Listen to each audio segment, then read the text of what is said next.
Well, I'll tell you what, this is Jesse the Body Ventura. The hard-working union members of the Workers' Club. Times have been tough, no doubt about it. But you know what? So be it. Welcome to a new kind of tension all across the alien mission. Everything isn't meant to be okay. The television dreams of tomorrow. We're not the ones I'm meant to follow. Though that's enough to warn you. The Workers' Club. I love the name.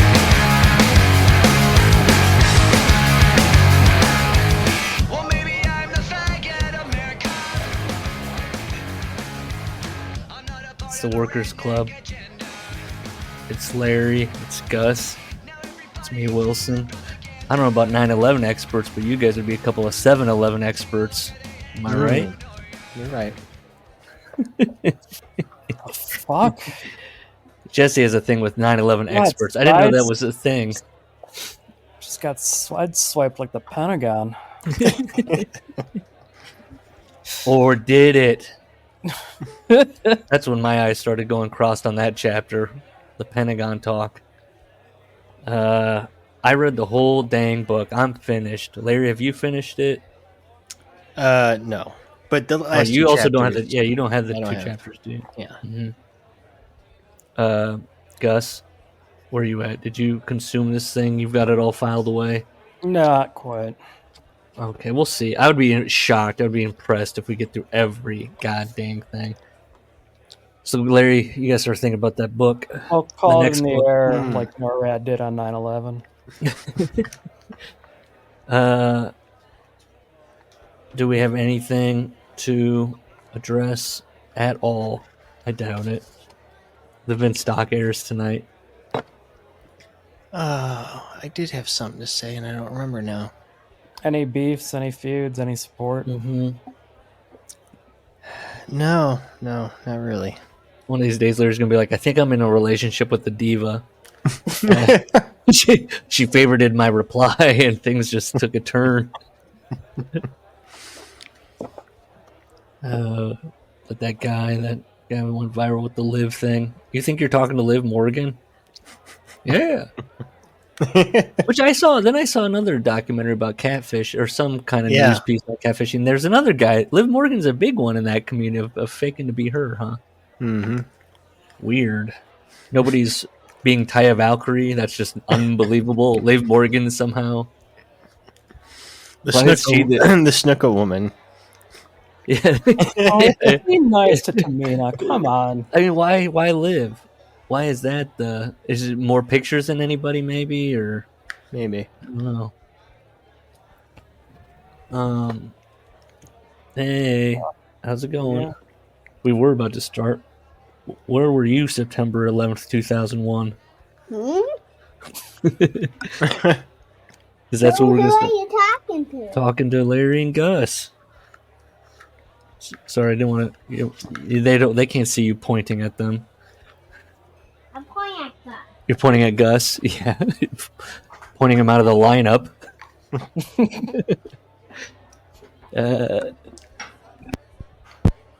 When I was a kid, I had the Milton Berle joke book. What? You hit something.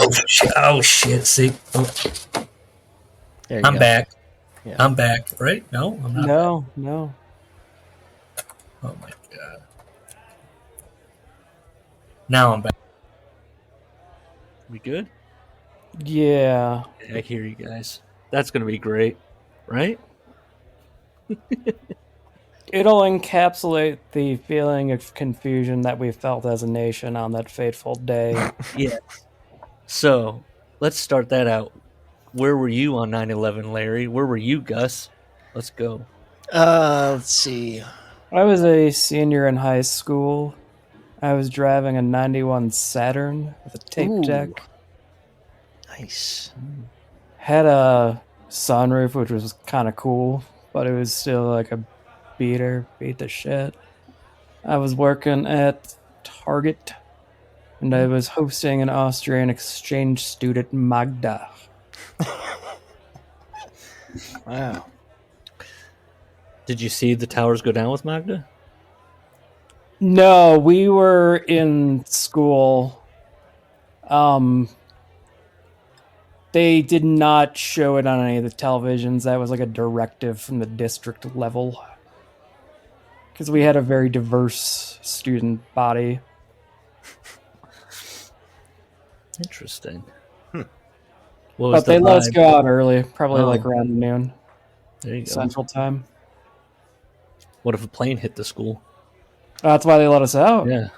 Because we were like the largest, or like when our school was constructed, it was the most expensive high school in Illinois. So like high value target, got to get us out of the building. Hmm. Okay. Nice. I was a junior and I was driving a '99 Saturn. Okay. Oh, wow. Station Fancy wagon. boy. Station wagon. Oh, hell yeah. I was a techie for one of my class. Our school had this weird thing. If you were good at computers, they would just pull you out and give you a free class where you just worked on the school's IT. That seems legit. Yeah, so I was in that class doing like some website updates, and I would always follow like MSN.com because I was up on the news. So I watched it all from there. You know, just the updates. Did you see my show in '99? In '99. I don't. Ventura had a show on MSNBC, and apparently. Oh, on MSNBC. No, I'm just talking about MSN, the website. Oh, Just, okay. you know, the homepage of, you know, Yeah. back in butterfly. 2001. Yeah. But regarding, the aftermath, I was in a band, and I remember the day after, right, I think we didn't have school. So I'm like, well, fuck it. Let's jam tomorrow. You know, let's practice all day. The drummer, who was always a wiener, his mom took him to work with her because she was scared about his, well-being. Hmm. Did you guys write a song about like a pro USA song, or what happened with the like? Oh, I do have a post 9/11 song on my YouTube. Yeah? It's incredibly xenophobic. Oh hell yeah! You guys had already you did had a thoughts. song, you can YouTube it, but Bush was right. Bush was right. That might be a good intro for this week. There you go. It's a jam. Like, I highly recommend it in the ironic. I guess it's not ironic for George W. Bush. He's a criminal. Yeah. Criminal. So you said you were a senior, Gus, right? Yeah. And you were a junior. I was a freshman in college. And then I forgot, we had a mass. I went to Catholic high school, and we had a mass like 3 months after, at like a 9/11 memorial mass. And I just I was always a cynical kid, so I was already, jaded and was just checked out of what was going on and making fun of it all. But I remember like the theology teacher at the end saying, "We've got a lot of good Americans in this room." And I'm like, we're all just trying to get hand jobs in the in the hallway. What are you talking about? Like good Americans? What? You're being patriotic. You're living life. What do they say? Let's just get back to normal. That's why they hate us. Yeah. How long did it take for you guys to get like cynical and jaded about it? Cynical and jaded about it. Or just like we're just like, well, this is dumb, fuck this, or like making fun of it, you know what I mean? Like getting like gravity of it. I mean, I have one more thing. I remember it was that day, that evening, my father and I going to get Arby's. I just remember it was Arby's, and him telling me if he was a younger man, he wouldn't mind joining the military to defend the country. But he Jesus. wouldn't. I was thinking about it. Yeah, I don't remember what his point He was to be was, Tom but Hanks and Saving He was Private kind of Ryan. he was kind of buying into it, and I was already. I don't know. It was kind of instant for me. I just kind of watched with the cold detachment. No. That's Columbine behavior. Why are you staring at the TV? Eyes vacant.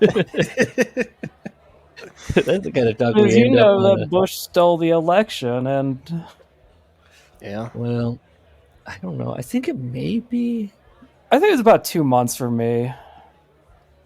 Well, okay, I'll tell you. So I was a freshman in college, and I was probably playing. I definitely wasn't going to class. I think I was playing like Counter Strike or something like that with a buddy uh, who was back home, Were you and Paris? he messaged me like, "Hey, turn on the TV" or something like something happened in New York.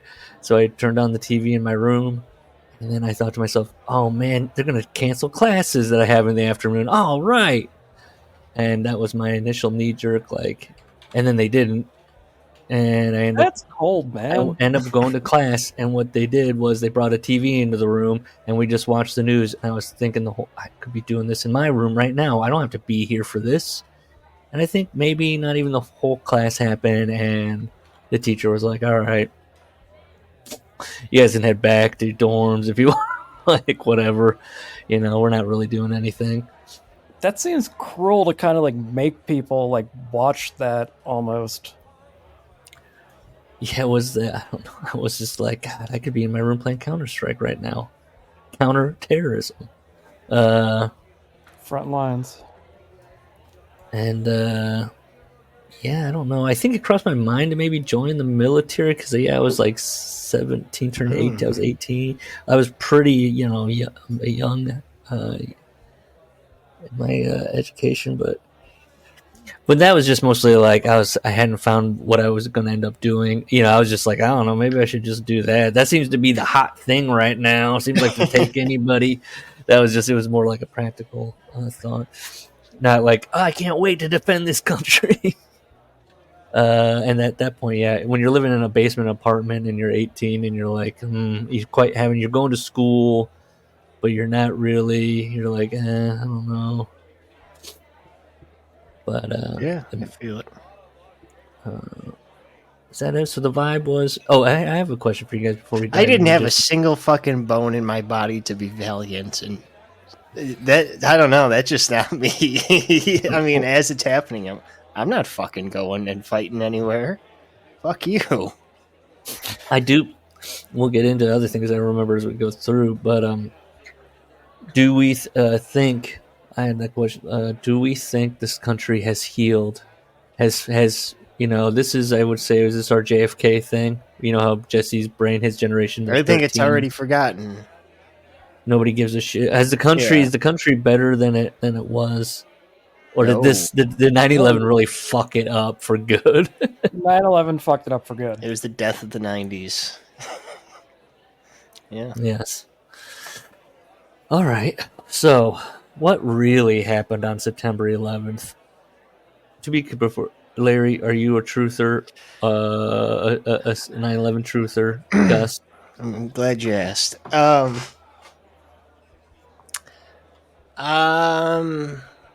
don't think there were explosions, but I know about the Bush being briefed about terror attacks all summer that he overlooked. So he either just wanted it to happen, and this is just my opinion, Yeah. and just let it happen as a pretext to doing whatever, rather than having an active role in it or whatever the conspiracies are. I think people too forget, and he kind of talks about that when people in the book, he brings up people finding out or hearing about a large event or some kind of large attack.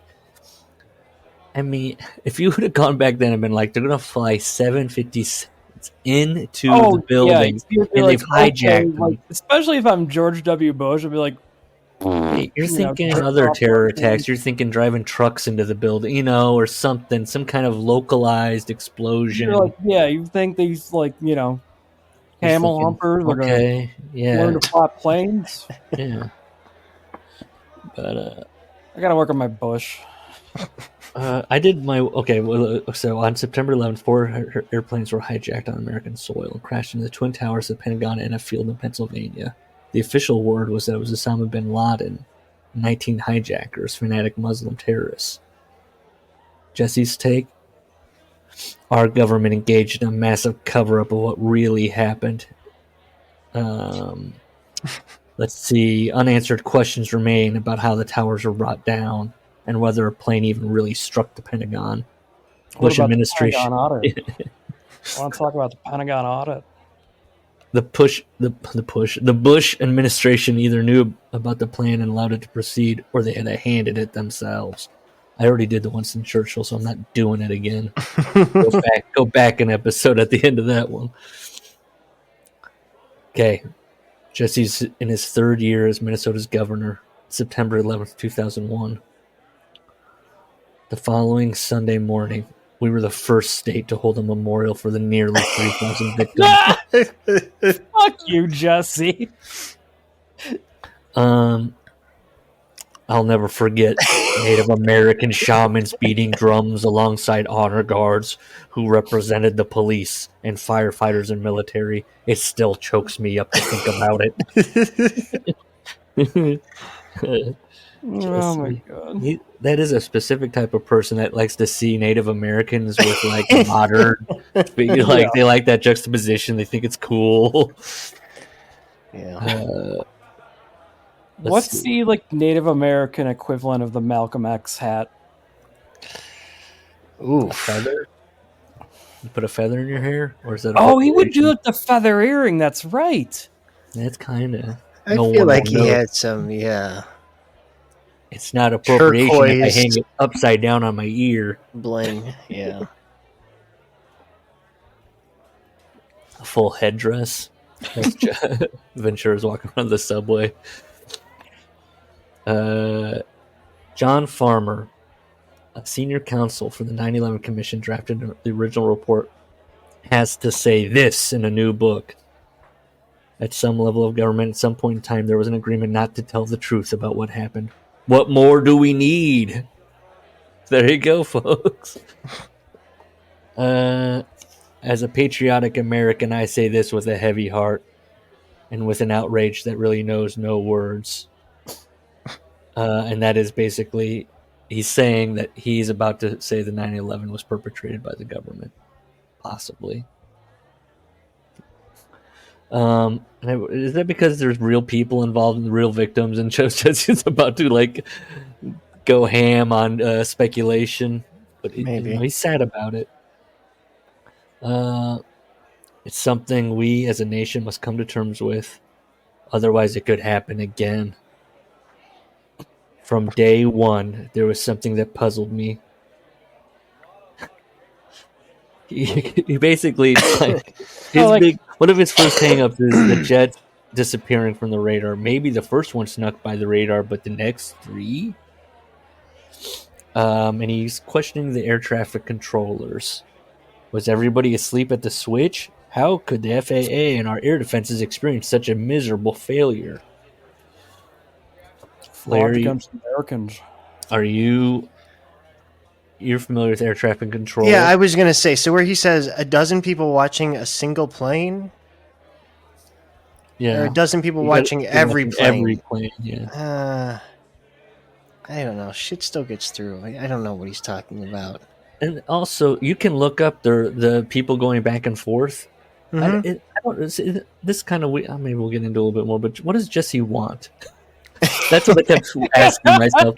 That's the synopsis. That's the summary of the book. Is what does Jesse want? Hang on, because this actually begs a good question. There was a famous flight. Flight pilots fell asleep. Northwestern Flight 188. What year was this? 2009. Okay, but here's an example. This is a flight. The pilots they didn't fall asleep. They lowered their radio and they were discussing upcoming scheduling changes in the company. Yeah. For 90 minutes past the airport. Oh. So no one could God. contact them. They're just flying in a straight line now up to Canada. Yeah. But it took the fighter jets, a long time. I don't even think they got up there. That was 90 minutes out of range after 9/11. So, yeah, there's fucking thousands of planes in the sky. And we're about to probably note it a little bit here because it does come up. Because Jesse, he starts because he does the conspiracy thing here where it needs to fit what he's already decided, and so you start purposefully not understanding. Like, so you can find the logs of that day, the flight control going, "Hey, we're trying to reach you. Hello, hello," not getting anything back. Then going to other people and going, "Hey, we need to get jets or something going." That whole and what does he want to happen if they notice? They call. Like, what happens then? Are they shooting him down? Or are they? Something of that scale has got so many moving pieces that you can just kind of cherry pick and thread together your own narrative based just on the massive scale of everything. Especially, one of the big critiques was that none of those bodies had any cross dialogue, like ways to talk with each other on 9/11. The different agencies. Right. Mm-hmm. But you got to go through so many fucking moving parts.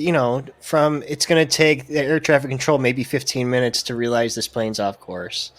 They got to call their supervisor. How long is that going to take? Then you notify the government, and then they got to get authority from someone. The fucking planes are into the building already. Like, what? And this is assuming everyone's immediately available the very second you need them in this chain of command. Modern cell phones. It does that where every time Jesse comes close to realizing that the agencies are full of dopey people and just regular people in life, he'll be like, "But maybe that's not. Maybe." I want to tell you a short story about a guy named Charles Lewis. By the way, this is not a short. He's the whole chapter. All right, Charles Lewis he's the crux.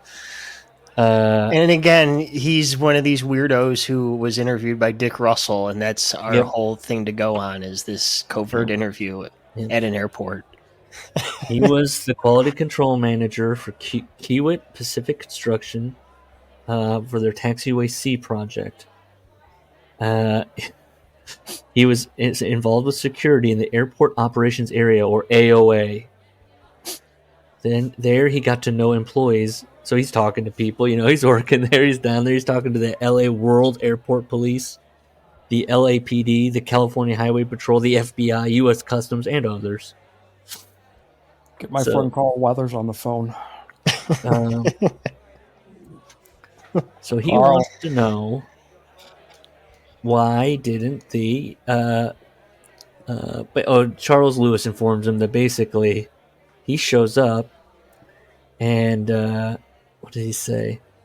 The first thing I noticed were the guards. What were they doing? They were making nobody knew what was going on, so everyone's demanding like who knows what, and there's a lot of crosstalk on the walkie-talkies of people as he's walking by, of going, "Did you tell them? Have they been notified? Why did they stand down? This and that."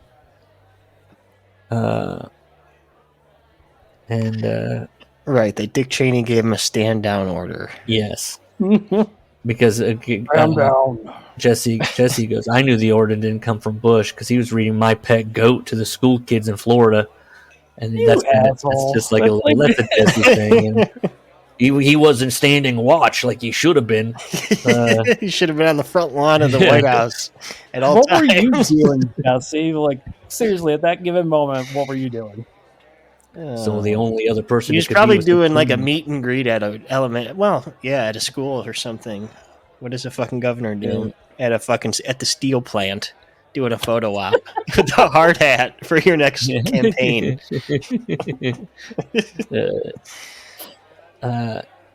So he says Dick Cheney.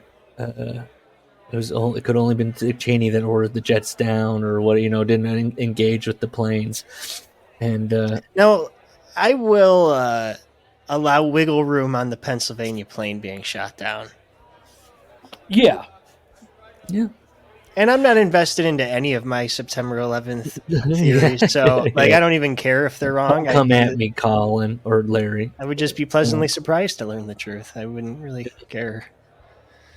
You wouldn't be like Jesse Ventura, where it's like, man, I'm telling you, the sunglasses with the mouth hanging open. That's just late. That's lately now. When he's literally, what would it change, and what do we do about it? That's Nothing. I write that down many times coming up throughout the rest of the book. That's so funny because Noam Chomsky famously says that about the JFK assassination. Like, who gives a shit if he was assassinated? Like, if it was an inside job, because it changes nothing. And I had that exact same thought last night watching Loose Change and how tied up these fucking filmmakers are in this, and like the people protesting. Yeah. Like, if you learn the truth right now, if I just sit down and told it to you, it's not going to change your life any bit. Yeah. No one's going to And go they to would find prison. something else. Yeah. Yeah, that's it. Jesse, we'll get to the end. He wants a citizenry that's just like up in arms and storming something, Yeah. but in a polite way. Not storming the Capitol, but storming the court to get that trial going. Filing a lot of writs. Yeah. You're filing Freedom of Information Acts. You're filing, but nobody cares. I don't. That's kind of what he's missing. Nobody cares anymore. It's over. But also in Vice, they do show this whole scene where Dick Cheney gets brought down into the room, the war room, the makeshift war room, and he's giving orders. And was Jesse just like watching Vice going, correct? Yeah, probably. How did they get this information? How did they know?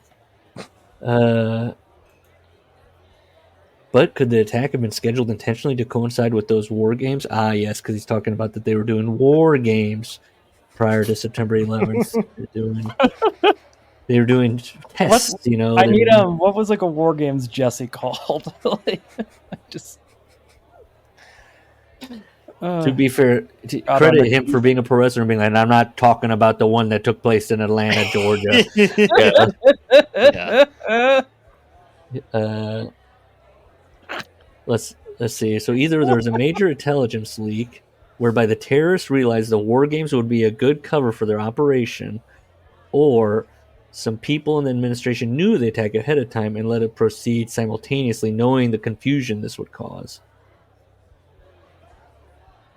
I was like, or it had no effect in meaning that they had done tests and that, can you believe that when the call came into the Pentagon on 9/11, nobody answered the phone? I put the exclamation point. I don't know. I wrote no source. There's no number after that one. I'm gonna have some problems I heard with sourcing coming up. I also this was finally where I had enough, and I was like, let's see some of these sources. Okay, I'm gonna go back, and they're not good sources. Charles Lewis. The stand-down order that Charles Lewis heard about was confirmed by none other than Norman Mineta, a transportation secretary at the time. Basically, this guy goes, Dick Cheney was down there already. He wasn't down there later. He was down there earlier. He would have bitched if he would have been down there later. So what the fuck do you want? Yeah. I was amazed watching the 2007 version of the documentary Loose Change, which I urge everyone to see. The 2007 version. Everybody who's ever seen Loose Change and was into it is like, they always tell you to watch Loose Change. Yes. Yeah. Just Jesse, mouth agape. Oh my god! Why can't get a major distributor, huh? Terry. Get in here. Get in here. Get the full of popcorn. Thermite. Go onto your computer if the CIA lets you, and Google thermite. Is there other versions in 2007 of Loose Change? Are there different updates to it? Because it came out before that, maybe 03, because it was just an internet video. So there were, he kept making more official versions, and some news would be revised. Okay. Let's see. So this is because of Loose Change. Jesse's now gonna pontificate about science, essentially, fire and what causes this type of smoke and this. And I have a repulsion myself to speculating on things outside my education scope. I legitimately cannot engage when somebody was like, what do you think about that? I'd be like, I don't fucking know. Unless I've spent some time thinking about it. Or, when you're getting into science, math, anything like that, I'm out. So this guy who's saying this in the movie, for every window in the lobby to be exploding, it wasn't from the jet fuel. No way, according to one of the witnesses. Okay. Yeah, he keeps quoting that guy who's the janitor, right? Yep. And that he was blown upwards. Or he'll just put a witness and I wrote just so some asshole. Like, you're putting this in your book, man. Like, Yeah, and I know we've talked about, and I feel like it's a lot of these reckless Jesse speculations of the crazy different memories you have when traumatic things happen. You always perceive things incorrectly. You know what I Yeah. mean? Like when you're in a car accident or something, or any, you know what I mean? But Jesse holds on to those fucking in the moment eyewitness things as being rock solid evidence. and he wants the truth, but he purposely confuses the truth to hold on to these like little things just to make it messy. And Yeah. Like I Rosita have a Perez was cleaning the daycare and she heard 8 explosions, and you know, Yeah. it could be fucking paint cans falling off the wall. I've got a problem related to anything to do with like temperature or like chemical reactions. Think of how big that building is, how tall it is, and just like the like stew of just random shit that is contained within those walls. Like yes, you have no way of measuring the impact on all of those materials put together. Like it is not a clean 1-to-1 chemical to wrong, Gus, wrong, because they built the build. We'll get into it. They built the building to not Bush have was planes right. push it down. Which And is then like, on a different I mean, plan, well, just get, and it's the next part anyway, right? He says the building was built to withstand a 707. But yeah, I don't know. Well, I was gonna so wrote now down we're taking people in the trades or the government at their word when it comes to building standards. Yeah, because they always nail it 100% every time. And It's like, what are they going to do to test it? Right. Well, we think it'll work. That's essentially what you're saying. Like, it should, we think. Let's see. A witness named William Rodriguez. Oh, wait. Barry Jennings, the city's emergency coordinator. Sorry. First, Barry Jennings goes, I know what I heard. I heard explosions. Yeah, and to Gus's point, now, like, it's almost like there's combustible shit up in that building. A witness named William Rodriguez, a janitor, and he has thoughts. He travels around the world, you know, having his I was the last man in, right? That's that guy. He has the key. He walks around with the key that he used in the door to take firefighters up the stairs. Yeah. What's happened to Rodriguez today? He's on the no-fly list. And I went, wait a minute. I just read that he travels around the world. And then Jesse goes, when he goes somewhere, he's pulled out a line, interrogated, and harassed. And I was like, that's not the no-fly list. Are they letting him back on the plane then? I had questions about that. So yes, I wrote Larry here because the building was built to hold up against a Boeing 707, and those at 600 miles an hour, and those had 4 engines. What went into the building was the twin-engine Boeing 757 that hit, and they were going 440 to 550 miles an hour. I was like, okay, yeah, Larry. Yeah. Is there a Problem difference? solved. Well, I mean, the 707 was very big as well. That's all that he's trying to throw it in your face. That if it's designed for a plane just as big, going even faster, this 767 shouldn't have been a problem for the building. It should have bounced off. Yeah, what's gonna Landed at LaGuardia. If this is to be true, that the builders told whoever, and they're like, we built the World Trade Center. Guess what? We know it's tall. Planes We were thought barely about- a thing at the time. You know, In the 60s, I mean, yeah. we know it's tall. We thought about the plane thing. In theory, should be good. Yeah. And they're like, well, you got that good steel in it? We got the best steel in it. What about jet fuel? No. Not a problem. So could it actually have been the result of a controlled demolition from inside the building? I don't claim expertise about this. But I did work 4 years as part of the Navy's underwater demolition teams. where we were trained to blow things to hell and high water.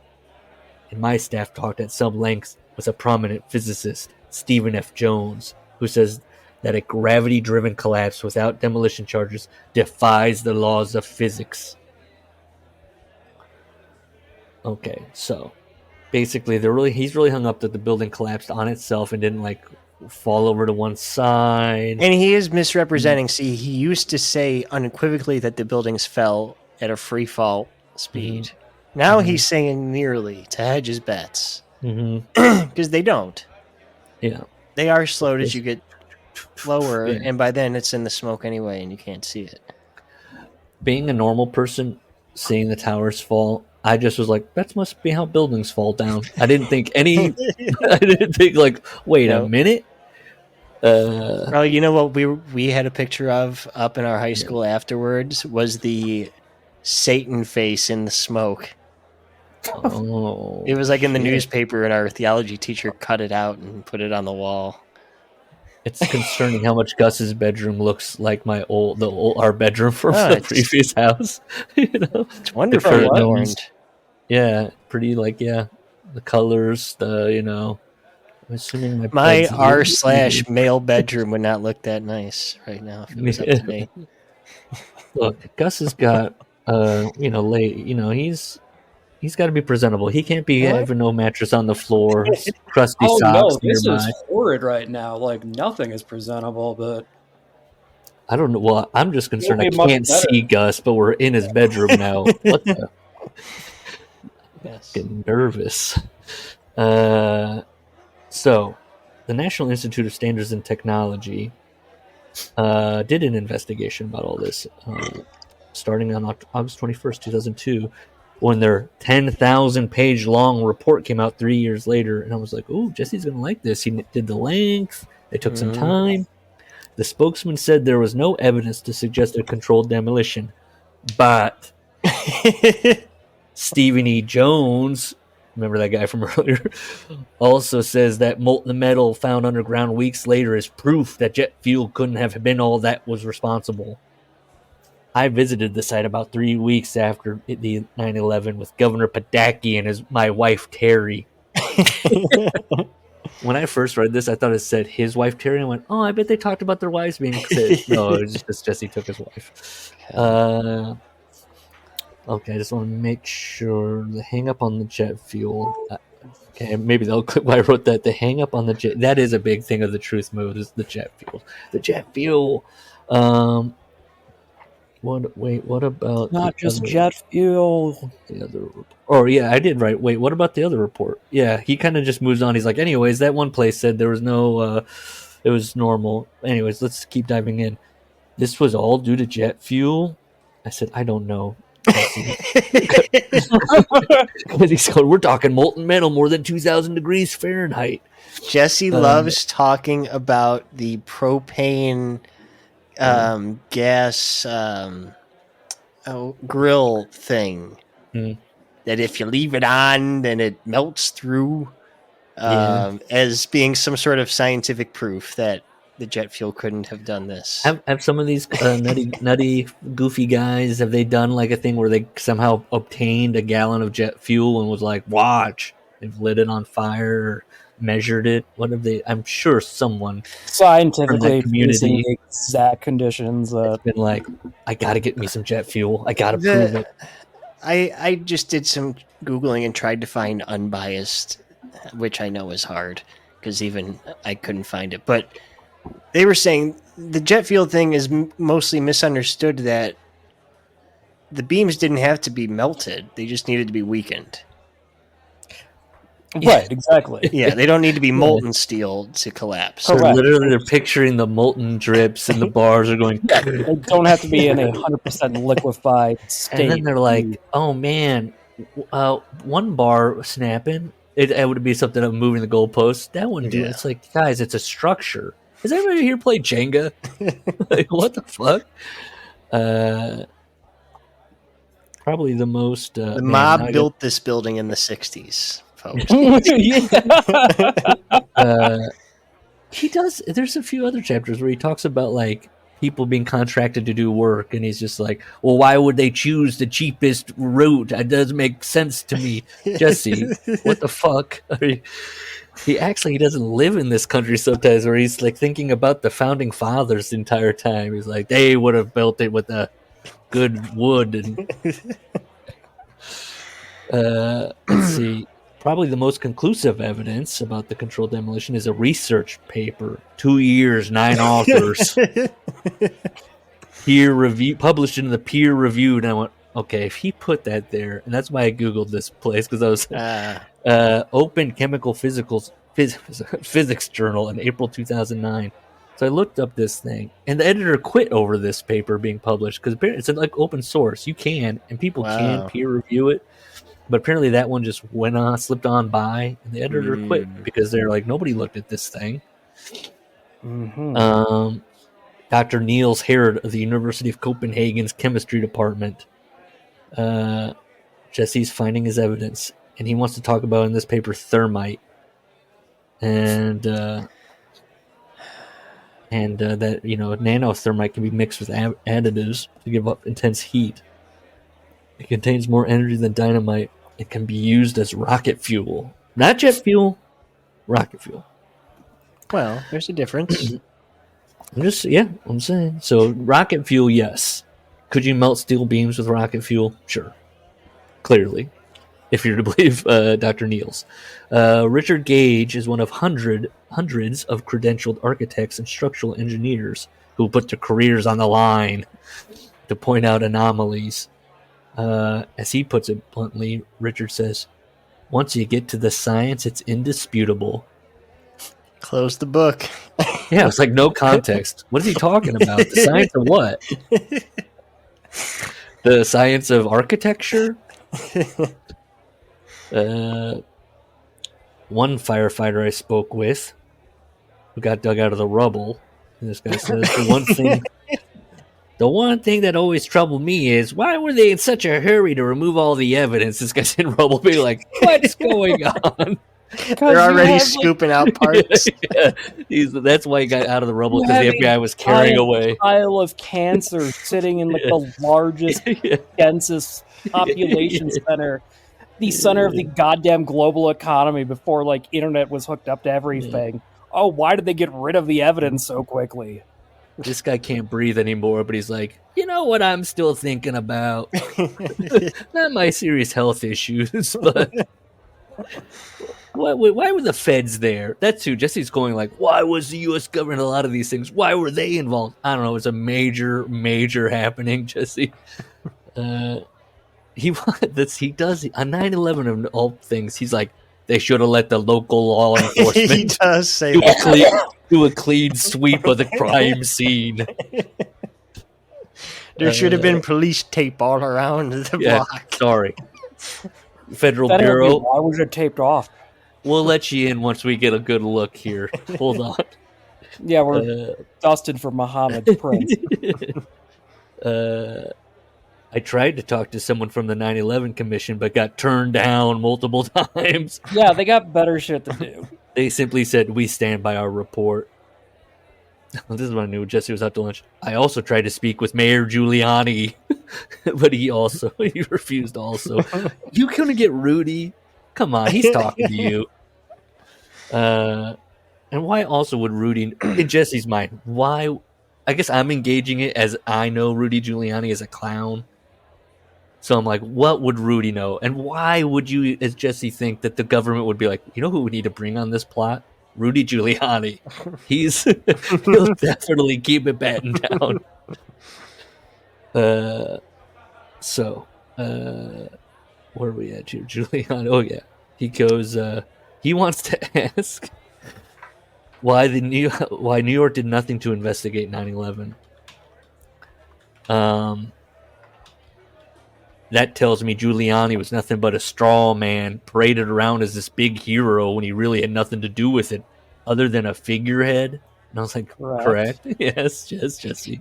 Yes, and? Again, I ask what happened to state and local laws. Homicides are supposed... Okay, Homicides are let's suppose supposed that to be 9/11 happened in Brooklyn Park, Minnesota, and they were just like, "Yeah, you handle it, Jess." Like, like some poor street cop's gonna be like, "Oh my god, 3,000 homicides! I've got so much paperwork." Uh, homicides are supposed to be investigated by the jurisdiction where they happen. Now, see this. I looked up this story because I remember this story and hadn't thought about it since then. It's in the New York Post. Mafia vultures loot World Trade Center scrap. So Uh-oh. some mob guys went to where it was being stored and stole 250 tons of metal to scrap.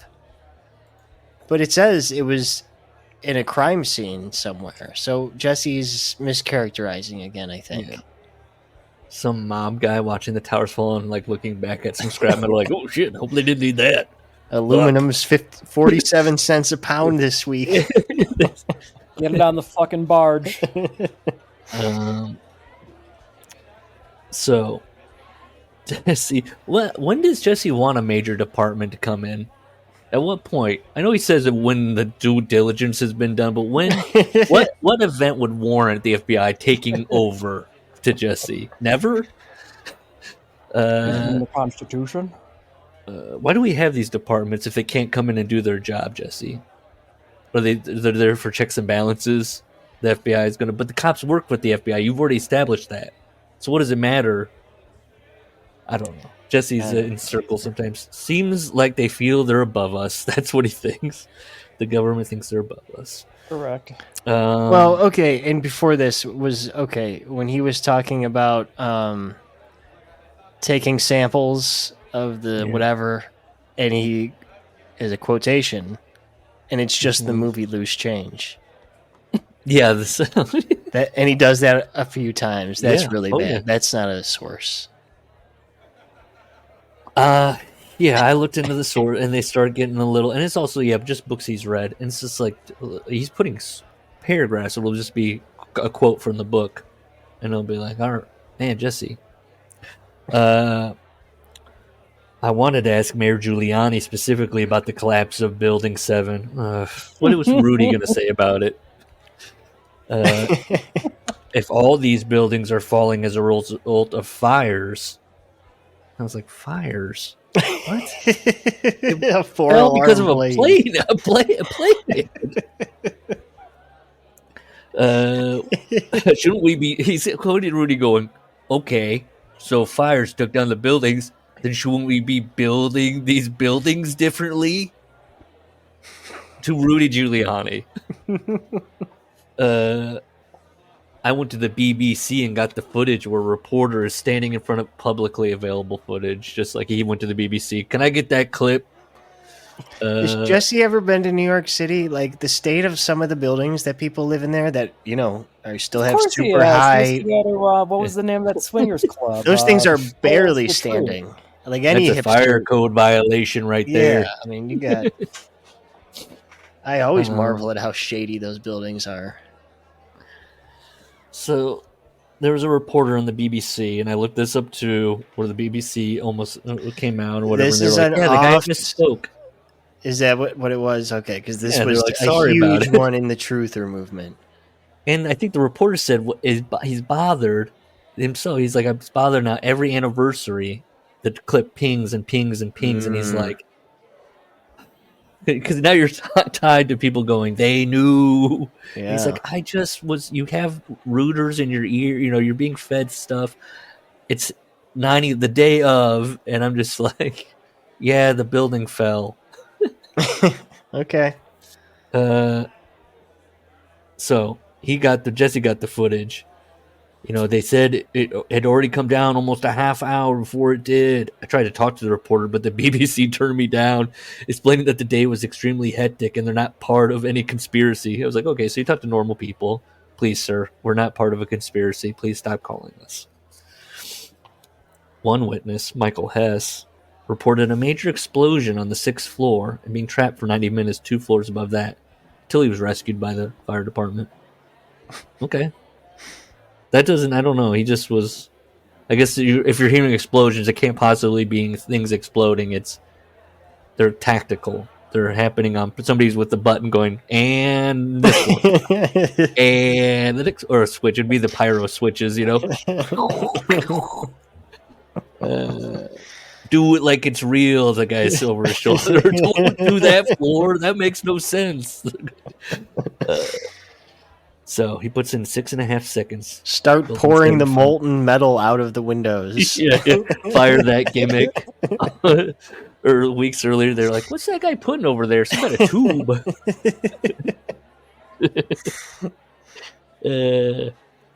Okay, so it sent some kind of the cloud, the smoke was some type of pyroclastic cloud down the surrounding streets that demolition is known to cause. I'll get no site on that, no source on that one. Just, I think he does it again with the Pentagon with the white smoke. There's white smoke and there's black smoke, and if it's white smoke, That's a new pope, right?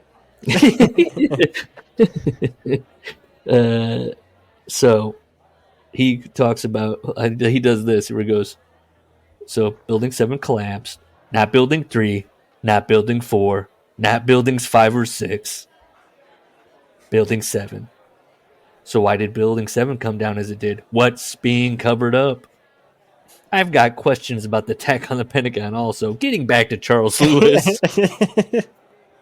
This is just a guy walking around LAX hearing things. That's all Charles Lewis.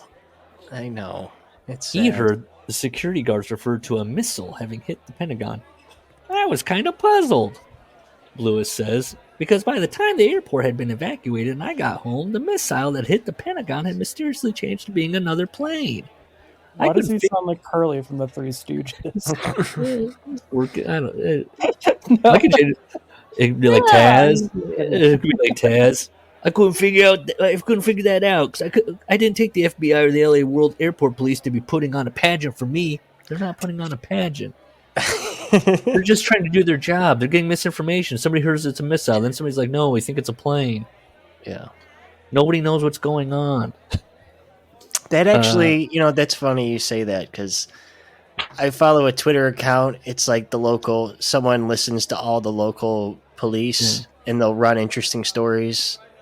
So it's just the police blotter for Northeast Ohio. And the first call is always fucking insane. And then they'll follow it up 15 minutes with what actually happened. You know what I mean? And it's wildly different. It happens to every single crime. And that's what Jesse's rooting us to in that chaos is truth. In the most chaotic thing a person could ever possibly not even begin to conjure up in the depths of their depraved minds. It's in the logs where somebody goes, "Hey, we think this plane, we don't know what's going, can we do this?" And people always are going, and the transfer's going, "What?" Yeah, right. But Jesse also, at this point we have some asshole that's heard some other assholes, and that's the speculation we're getting. Yes. And then there's Air Force fighter pilot Russ Wittenberg. Says he'd never seen it happen. He's talking about he's going to say here, anywhere else the damage and casualties would have been much worse. Yes. Oh, because it hit that part of the Pentagon that had been reinforced, and he'd never seen the way they handle it. This is to this man. This was unusual. Well, there weren't any parts of the plane, is what he's saying. But he doesn't really point out the plane was going almost so fast it would have been breaking up on its own. This guy was gunning it.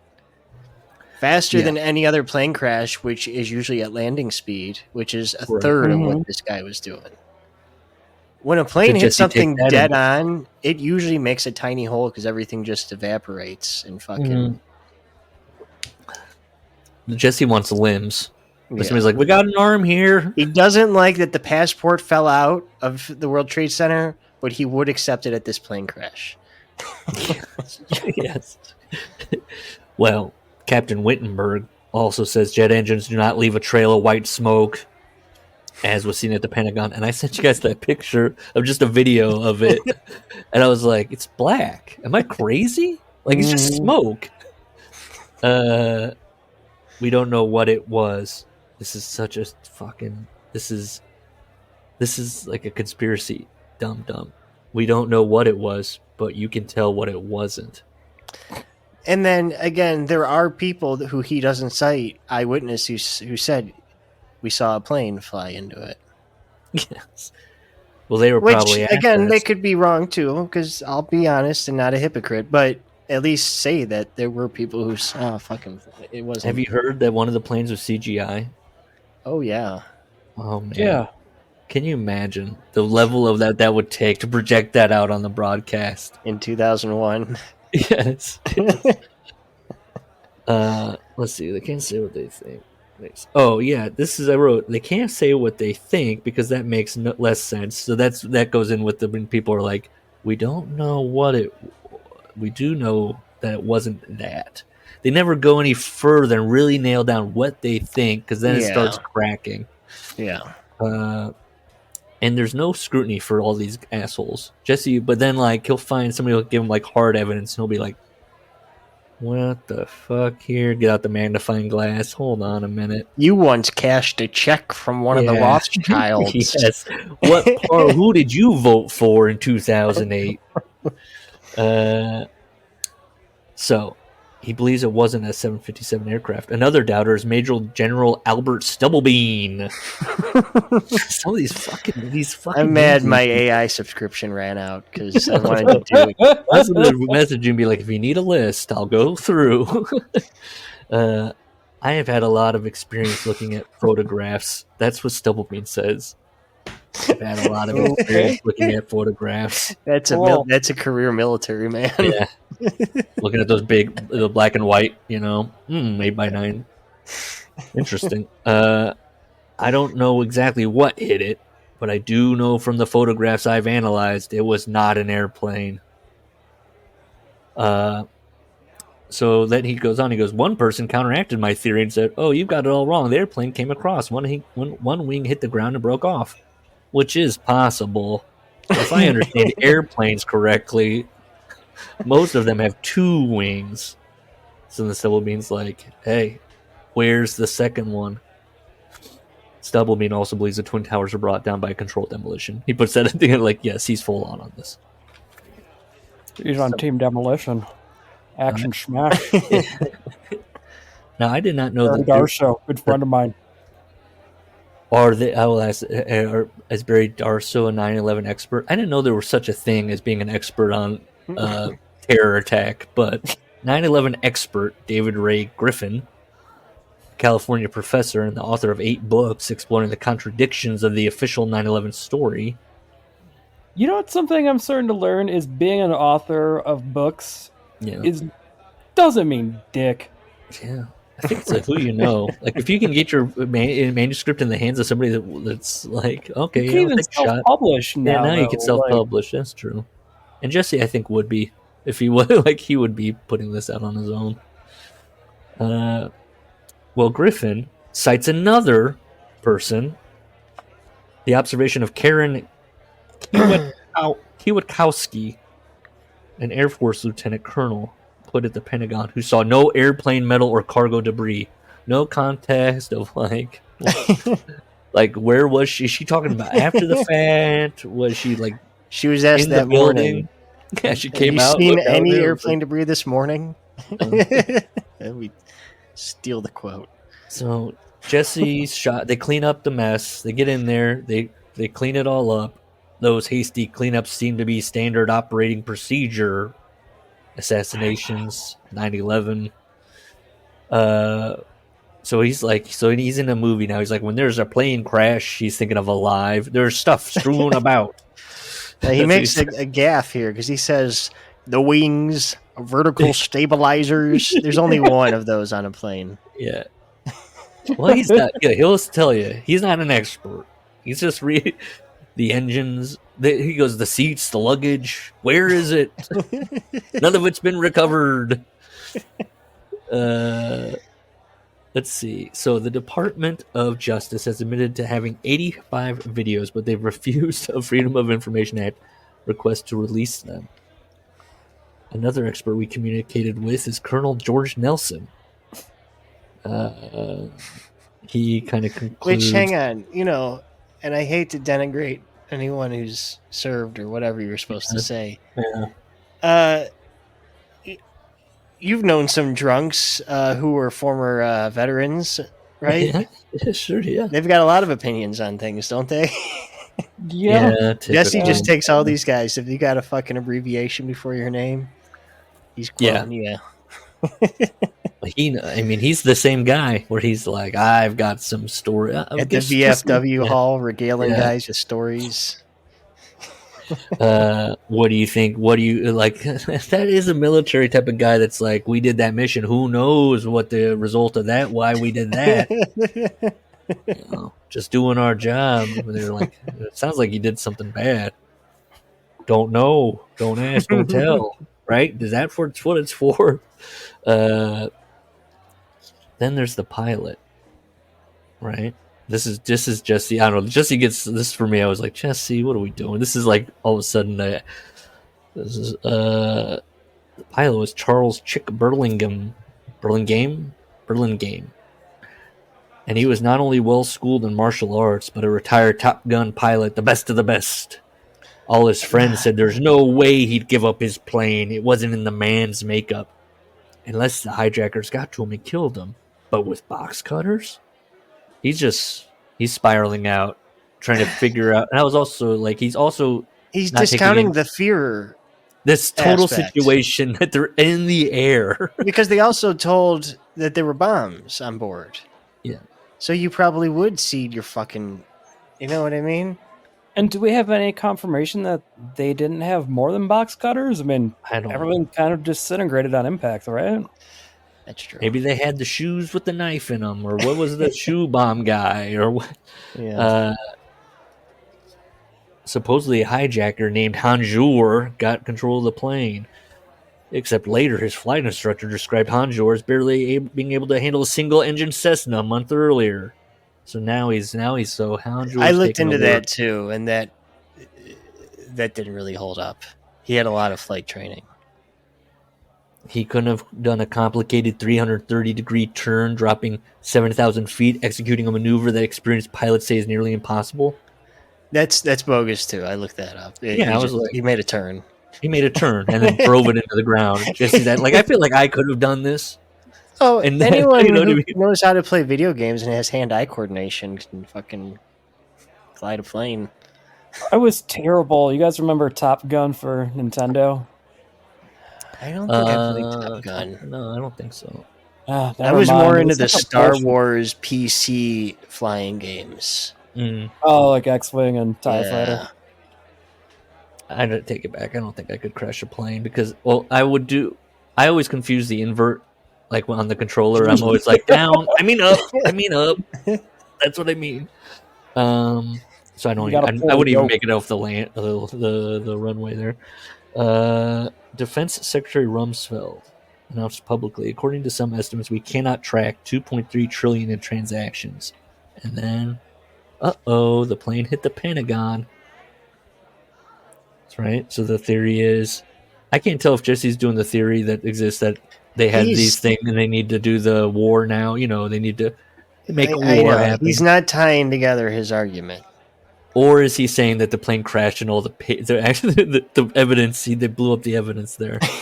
I feel like that he's doing the dumb version where it's like they blew up the papers. Oh, that's what I think too. That's how I read it. Oh, Jesse. Let's see. The only was okay. So he says the only evidence that the plane was still flying and headed towards Washington were 2 phone calls from Ted Olson that his wife Barbara said she received. Now, talking about this with some people while I was reading this, it's funny because I was talking to a guy and he had heard that he'd heard the phone call thing and that they were crystal clear, and that's part of the conspiracy theories. And I said I had heard the other version, which is like they couldn't really, there was no good call. So it's weird. And that alone on conspiracy theories where like that guy heard this thing, I heard this other thing. We both shrugged our shoulders. I mean, did you try to do what I tried to do and find like an unbiased, like recent? No, I shrugged my shoulders and was like, Because I read that Right. He says, right, American didn't have the phones and that cell phones Yeah. don't work that high, which is all true. I don't remember what I was going to say. Go ahead. Well, I was under the impression that someone did make some kind of scrambly call out or something, or maybe the family member was referring to the recording on the plane. I can't remember. No, but I remember this being in Loose Change, at least one of those old versions, because I remember at the time this conspiracy made me laugh. They played supposed recordings, right, of people, it might have been the Shanksville plane, calling their loved ones from the air and leaving like really vague messages, not even talking about them possibly dying, because in that conspiracy, those people landed, that plane landed in Cleveland. Ooh, and those people are just missing but still alive. They wink at each other as every year when they read the victims out. They're like, got them. They set up a little community in Cleveland. Even like watching this at 19, I was like, that one's stupid. It is until you. What's your neighbor's name, Larry? When did he move there? It's kind of like another conspiracy. The flat Earth people. Some of them think the Challenger didn't really explode, and that all those people they have found like doppelgangers with similar names, and they'll say, "See, they're still alive." This is and why I'm like kind of sad about Jesse is that when you get, and he says a couple other things that I went, when you say stuff like that, you're really opening the door to all these kooky guys, where it gets like, okay, we're talking about real people. Real people died, Jesse. So Ted Olson, by the way, was a longtime Republican operative. I don't know if that has anything. He's just like, he's part of the legal effort for Bush. He was probably part of like the small town USA local Republican elections board. I'm going like, what does this have to do? So he died to get the box cutter thing out? Or his wife is making it up on his behalf for the... I was like, where is he going? His wife was the only person who's reported to have mentioned box cutters. According to Olson, she said all passengers and flight personnel, including the pilots, were herded to the back of the plane by armed hijackers. And then Jesse's like, this woman lost her husband. And Jesse's going, yep, 60-some people, including a weightlifter pilot, just all on the back. She died. The husband didn't die. Wait, hold on. Didn't say what? No, she's on the plane. Oh, he received. Okay, sorry. Okay, so his wife died. Sorry. His wife died. He's doing this for the Republican Party. He's a widower. Still. There's still a widow. And he's using his wife's death to, I guess, strengthen the Bush administration and its war on terror. I guess it's Jesse about this close to saying, is she really dead?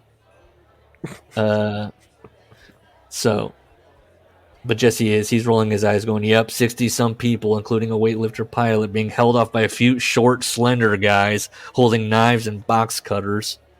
I was like, yeah, on a plane in the air. I know. That's wild. And again, they all told the people over the thing that they had bombs and that they were going to land. So the people had no reason to be, trying to mutiny. These are like... If you're the captain and you just want everything to be calm and cool, what does he want? He thinks this guy, he's like making he's like built, he's shredded. All of a sudden he's just like chopping through dudes, executive decision style, just get off my plane. With his tucked in t-shirt and his orthopedic shoes. Like, I mean... And aviator glasses. And like the normal people on the plane are like, oh my God. I don't know. I know Jesse needs to look at like a Frontier flight nowadays that, we get these and just like, these are the people that were on the plane. We're just looking at You think they're organizing? Yeah. It's also just Jesse, he's like he's doing that thing Mark Wahlberg did where it's like, if I had been on that plane, things would have been a little bit different. So Operation Northwoods, first described in a book published in 2001, Body of Secrets by James Bamford. And basically talks about how a bunch of generals were like, we need to start wars. So they came up with a number of terrorist schemes to launch a war. I know. This is where Jesse's just giving us a history lesson to make a false equivalency. So The government lied once, thus the government can always lie. yeah, they'll get their war. Now let's examine the anomalies. I'm not even saying Jesse's wrong that they create. They do. Everyone knows that they create things to start war. Yes. Now let's examine the anomalies around the last plane. Okay, Pennsylvania, Flight 93. The official story made me proud to be an American. Jesse's torn. He likes the official story. Makes him feel he's putting his hand on his chest. I imagine Jesse receiving the news through a radio as he simply stares straight ahead. Yeah. God damn right. From sea to shining sea. Yeah. The passengers overcame the hijackers and sacrificed their lives so that others Let's might be schedule spared. the first 9/11 memorial in the country. Yeah. Get the town square ready. Call the natives. Call the reservation. We need drums. Harry. Somebody on his staff purposely was like, Jesse's gonna love this. They got they lined it all up in the seating. Back to Charles Lewis. Jesse, no. They said fighter jets had been scrambled from 2 different military bases and they had shot down the plane over Pennsylvania. And that was way before we got the hero story. Who's they? Who said that? I know. Somebody at LAX? He heard a lot that day on that walkie-talkie. He's just hands in his pockets. Yes, hello. Ooh. The first news report expressed surprise. And again, this is not cited, so I just put question marks. The first news reports expressed surprise at how little debris was visible at the crash site. What do news reports offer, like, surprisingly, there's no debris on this thing that just happened? No one would write that. That's opinion. Let's see. The FBI, let's see. For a long time, family members want to hear the cockpit. They finally allowed it on April 18th, 2002. Jesse thinks this is like a long time when it's not even that's pretty quickly. From September 2001 to April 18th, 2002 to let the families hear after whatever they're going to do. I feel like that's pretty, but the family has to say. Yeah, I was just going to say, I don't know these things to be false. What Jesse's claiming here. I don't think he puts a source on any of this. I know. I mean, that would certainly be questionable if true. Yeah. The last 3 minutes aren't on there, which I also feel like I've read the opposite, that there is no 3, there is just, they sound like they're getting close to crashing and it just turns off. Someone turns off he thinks he hears somebody say something like, get back, which I think then when they did the movie or whatever, I thought it was let's roll. So yeah, somebody theorizes that the end and why it goes out is because they're making a push to try and get. Have they implanted a false memory in my mind then? Berenstein. No, I remember that but but this whole there's no. It's pretty established. I feel like and again, it wasn't like they were going back and forth. I think even something I read I thought they even told the ground what they were going to do and everything. What I read was they weren't communicating. When people are going, "What are you doing?" They're not communicating. But then the guy thought he's trying to go over the intercom, but instead he keys up. Yeah, that's true. That's where they hear him saying, But see, that's key as to why they had the balls to do it, because they didn't get the bomb threat. Yeah, because he did that wrong. So that's why they had the balls to storm the cockpit, which shits on Jesse's whole. Yeah. These other planes were just cowards. Barry Lichty, the mayor of the nearby town of Indian Lake, says he heard what sounded like a missile fire that morning. I wrote, I'm getting exhausted. That's when I started getting tired. How many of these people have reference to what a missile being fired sounds like? Fucking, what's his name? Barry Lichty. Barry Lichty was like, honey. Barry Lichty's nuts. Honey, did you just hear that missile? It sounded like it was heading towards the Pentagon. In the middle of Pennsylvania. Yeah. Indian Lake mayor. He's got a sash. Colonel Robert Marr recalled that hearing, "We will take lives in the air to preserve lives on the ground." Dick Cheney says, Oh, "Of I'm course sure we they never did say fired." that. I mean, that doesn't prove anything. Yeah, I thought, you got to figure, what are we doing here? Where are they going? What's happening? The official story is that for the first time in history, the black boxes were not recovered, not from any of the 4 planes. We spoke to a guy on True TV. I wrote a guy. He physically saw one, and his partner saw 2 more. He says they were taken away in a black government van. What are we doing? I know. After 9/11, I don't know. what? This isn't an original thought, but and it's not to say the U.S. government doesn't have a lot of shady shit going on, of course, but it is not nearly as efficient as Jesse Ventura thinks it is. Yes. no, because think of how many just regular ass everyday people it takes, and how many people just don't give a fuck about their regular ass everyday jobs. Right. This The is number kind of a weird- people to have been in on this, destroying of evidence, all these, fake planes. How many probably got the Men in Black. co-conspirators would be? Yeah. You got to get the memory flasher, which is funny because they have all this futuristic technology, but they're even so bad at bumbling their one job of keeping aliens secret that they have to have a device that just zaps people's memories all the time. That tells you right there, Jesse. Even in the wildest imagination, the department would be bad. They would need to be like, "Look, we didn't do our job. We've got to zap your memory. We can't trust you not to say anything."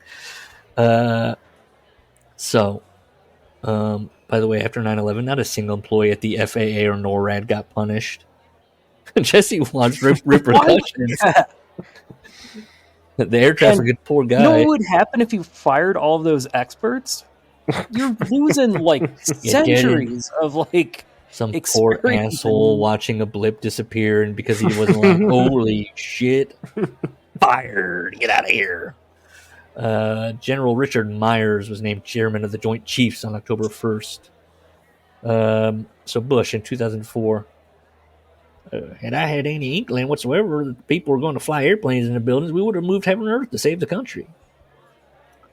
Then there was Rumsfeld saying that he had no intelligence.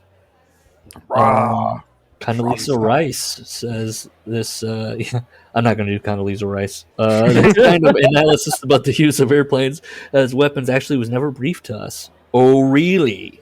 Says Condoleezza. August 6, 2001 was an intelligence briefing titled Bin Laden Determined to Strike in U.S. And he keeps calling her Connie Rice. I don't know if... I don't know. Jesse had these at the state level, and even then, I'm sure it pales into comparison. Yeah. I don't pretend to know how many things are being thrown at the president on a day. You know what I mean? Like, we always hear about fucking terrorist plots being foiled, and there's probably like 18 of those a day. Oh, yeah. Not letting Bush off, because again, I think this is damning against him. But I'm also not going to be an idiot and just be like, overlooking. How many other like Al Qaeda plots did they foil leading up to this? We don't know. Yeah, I know. What's he going to say? Put more men on it. And they're like, all right, not a down the ladder. To be fair. And you've got to be fair with Bush, and Larry's always saying that. You got to look at every aspect. I mean, come on, haven't you seen him next to Michelle at the funerals? He gives her a little piece of candy. It's all good. The painting. It's fine. He's a painter. We've forgiven him. It's great. No, it's good. Yeah. So the CIA director George Tenet, he's telling Connie Rice, as Jesse says, she about plots, Al Qaeda plots, and she's brushing them off. Then there's J. Cofer Black, CIA's counterintelligence chief. He felt that there were things the commission wanted to know about and things they didn't want to know about. So then when it's brought up to Rice, all this stuff, she just says, I wasn't told about these. That's not true. And I find it incomprehensible that I would ignore something like that, which is likely if you did ignore it, you would, of course, say, I would never ignore this. Yeah. And then Jesse writes, she seems to have stammered over her words a little. I was like, well, no. I reread the sentence a couple times. I guess the video clip I have to see, maybe. In print, there's no... She just says, no, that's not true. Israel sent 2 senior agents to Washington in August 2001 to alert the CIA and FBI to the existence of a cell of as many as 200 terrorists said to be preparing a big operations. 8 months before the attacks, French intelligence warned the U.S. Again, the amount of things they're fielding, and the manpower, and the departments. Yeah, yeah. Just I know there was like, I think I even mentioned it. There is like some mathematical formula where the amount of people it would have taken to keep this quiet is like in the tens of thousands. Mm-hmm. Rudy's one of them. The people that built the World Trade Centers is one of them. That whole firm. Why did you build it like that? The demolitions team. Or is it just one guy? Boop. Over many, many months. Just beep, boop. That's him putting... That's the sound they make. When he's dropping the, hooking everything up. George Soros. What's George? They know who he is. What's George Soros doing? Don't mind me. Dr. Park Godfrey, an associate professor of computer science. There's also a longtime associate of his, Susan Lindauer. They're all warning people. And then Lindauer, who says she was a CIA asset. Can you just say that? Can you just say that you're an asset? Yeah, no I was a CIA asset. That's me. I'm Linda. Hi, nice to meet you. CIA asset. She says she tried to make an attempt to inform John Ashcroft at the Justice Department, and then he said, take this to the Office of Counterterrorism, which makes sense. She's like, I think there's going to be a terror attack, so I'll go to the Justice Department. He goes, you want the terrorism department, not the Justice Department. Do you want me to investigate it, I guess? I was like, all right. Sounds like he did his due diligence. The street. It's like, that's not me. It's down the hall. Talk to Barb at the front desk. It's great. She'll get you on your way. I mean, it's more on Susan. Did she give up? Was she like, well, I wanted to Thanks, talk to John. Susan. You caused 9/11. Way to go. Well, did you ever America? Did you ever wonder how our government came up with their identities of the 19 hijackers so fast? Not really, because they probably were at least investigating it to some degree. I don't remember even being that fast. I don't know how much time passed, and then I heard that they just looked at the Middle Eastern sounding names on the flight manifesto. I mean, I'm not trying to be racist, but I mean that'll get you pretty close. they found Richard Clark, a terrorism official, had the list of names.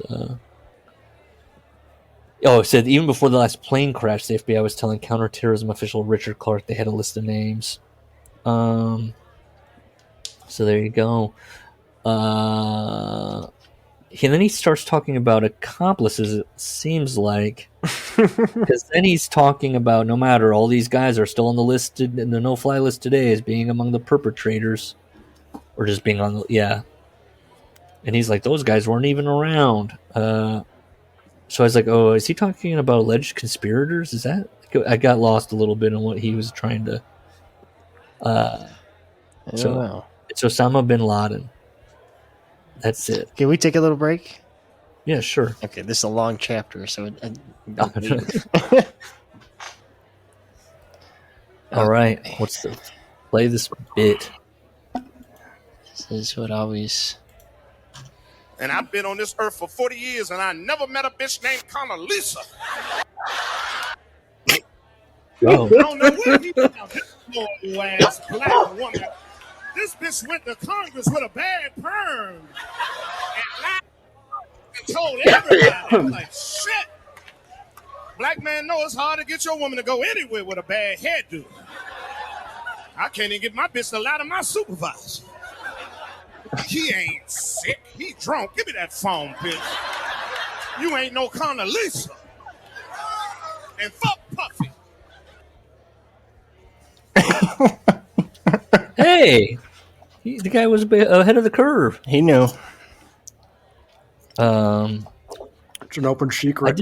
I did see, you know, as we took a break, I was like, oh, what's going on? You know, what are we doing now? I've lost. Oh my phone.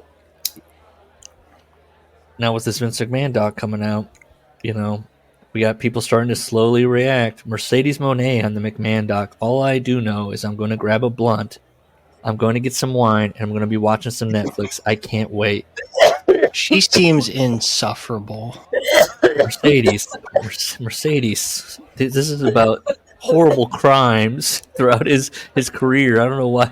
Was he? You weren't that far removed from being He like, didn't I take eat the steak women's like tag Vince. title seriously. That's her biggest gripe. Gus is beside himself.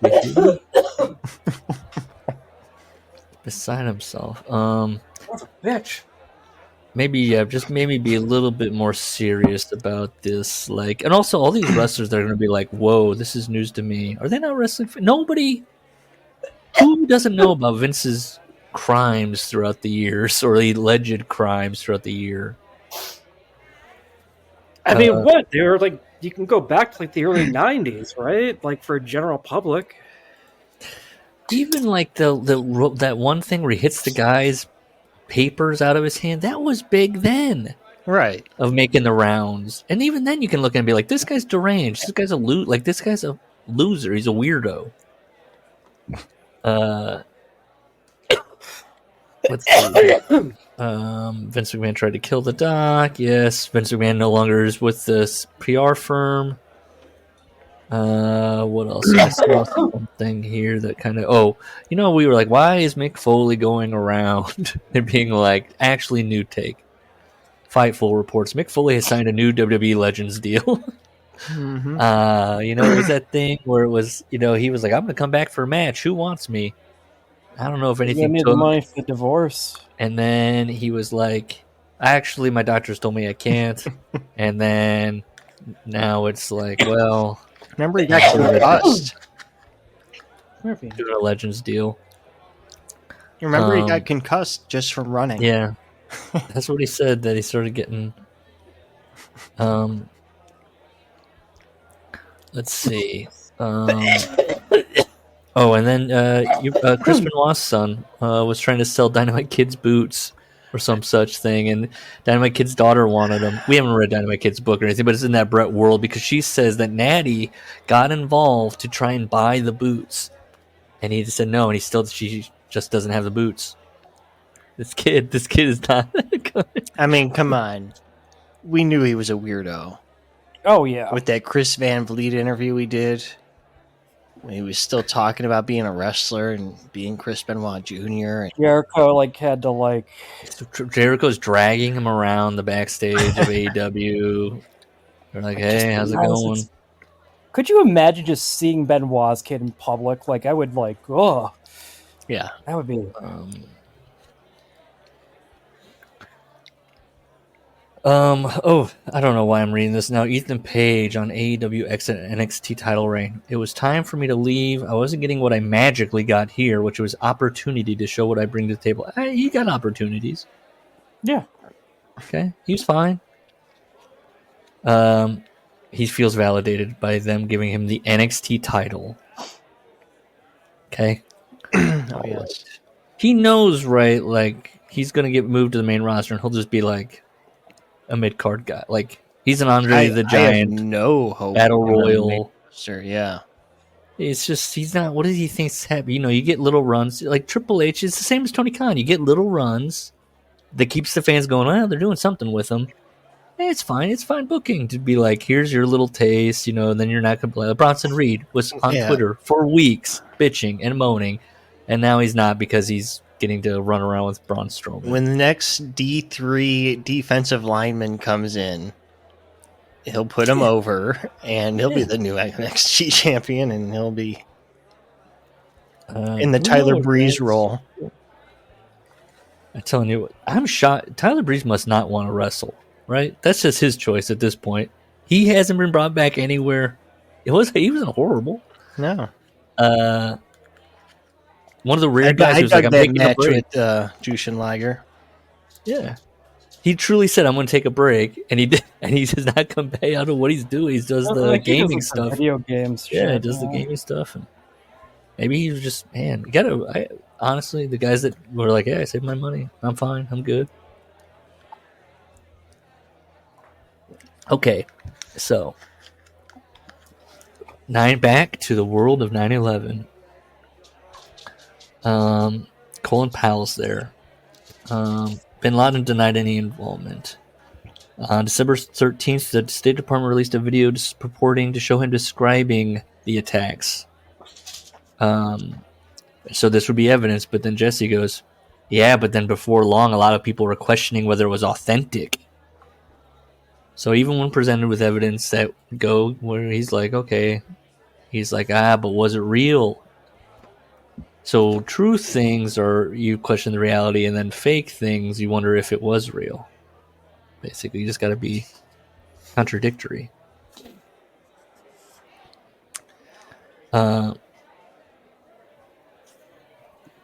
I think I wrote here, no matter who does, Jesse not believe. Oh, so like yes, in Jesse's world, the last possible explanation could be that extremists could possibly do this. That's off the table. Like, it's off the table. It's not even considered. So don't you have to question like the prior like bombings of the World Trade Center then too, or you just accept the official line on that?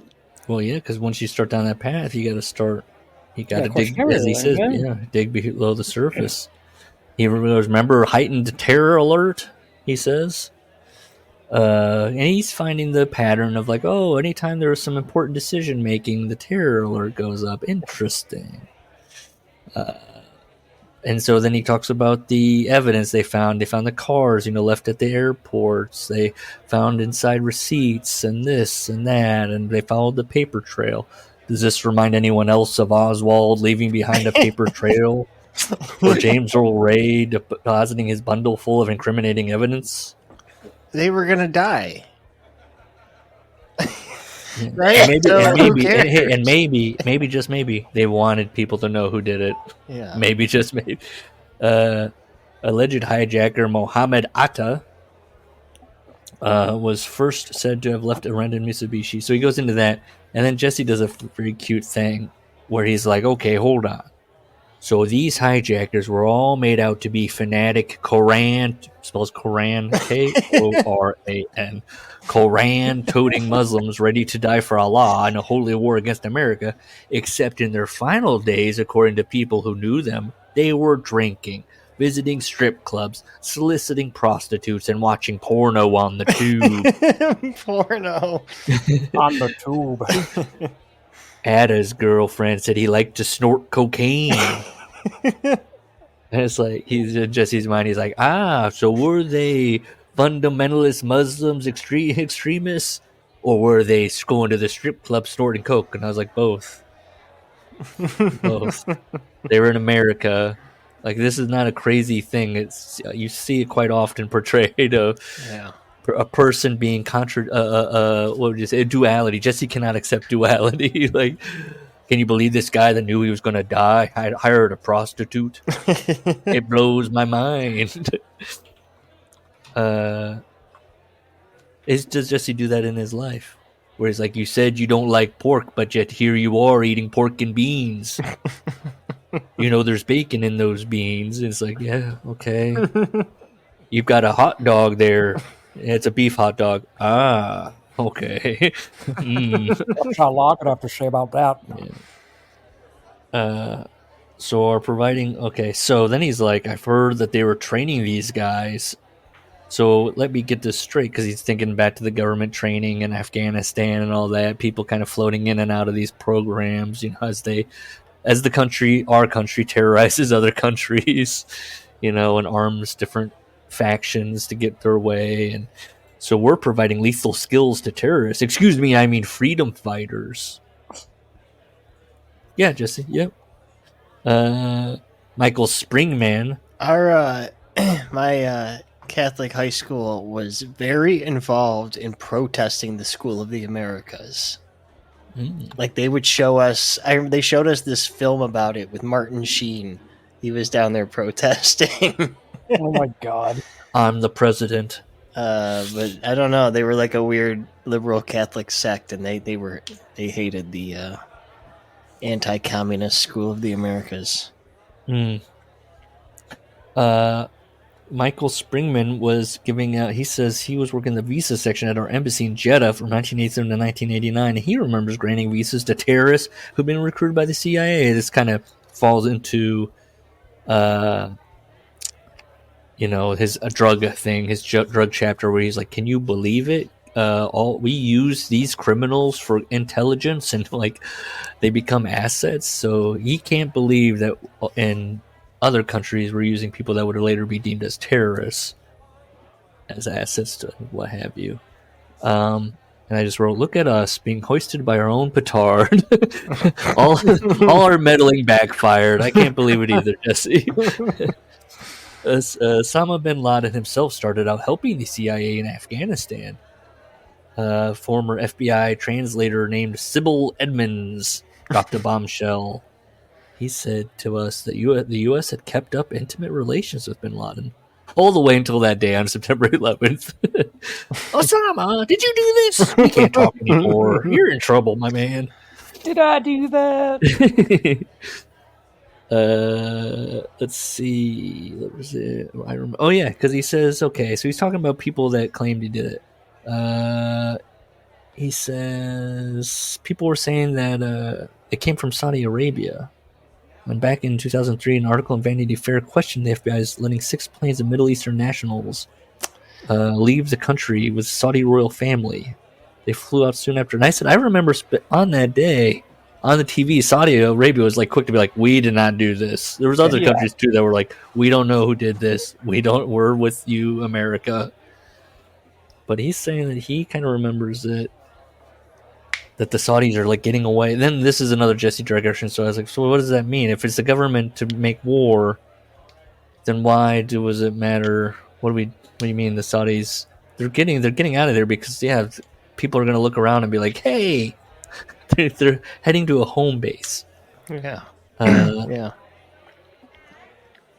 But he says, because he's kind of rolling his eyes, going, the Saudi government requested it out of the fear for their safety. Right. It's like, that's a legit concern. It just gets curiouser and curiouser, in the words of Lewis Carroll from Alice in Wonderland. FBI Director Robert Mueller shows up, and he's saying, what is he saying? Fuck Bob Mueller, by the way. They'd had all their money wired in small amounts to avoid being detected. What did Mueller fuck up? Was it the first Trump impeachment? Or? Yeah. Okay. Oh yeah, he was going to be the savior of the libs. He was going to arrest Trump on One of the Mueller time shirts. Yes. A podcast that came out that got a lot of traction, and then they saw that they had taken out those PPE loans for small businesses, and then they were like, "Wait, we got to pay them back." They're podcasting too. That was their small business, podcasting about. This is so far past Robert Mueller. General Mahmoud Ahmad, head of Pakistan's ISI intelligence service, had ordered one of his agents to wire transfer $100,000 to Atta. So, the families of many 9/11 victims have gone to court seeking evidence of the Saudi royal family's bankrolling of Al-Qaeda. And there's Senator Bob Graham. He wrote a book. He's talking about it. And then this is where I was like, we're so in the weeds on this stuff. I'm like, I thought the government did it. Wait, what are we doing now? Now Saudi Arabia did it? Or wait, America's relationship. Okay, so then he goes, Graham thinks that the White House is covering it up to protect America's relationship with the Kingdom of Saudi Arabia. And I went, yeah, sure. Yeah. Ever heard of an army project called Able Danger? Well, it was part of the Defense Department's Special Operations Command, SOCOM. Colonel Anthony Schaefer of the Defense Intelligence Agency, DIA. What is it? What is Able? It's the Able Department, Able Danger Squad. some kind of offensive counterterrorism project designed to kill senior Al Qaeda leadership. So they were trying to ID them, I guess. Well, he says Colonel they Schaefer- uncovered Al Qaeda squads in the New York City area. Yeah. Not fast enough, I guess. Colonel Schaefer worked closely with Navy Captain Scott Philpott.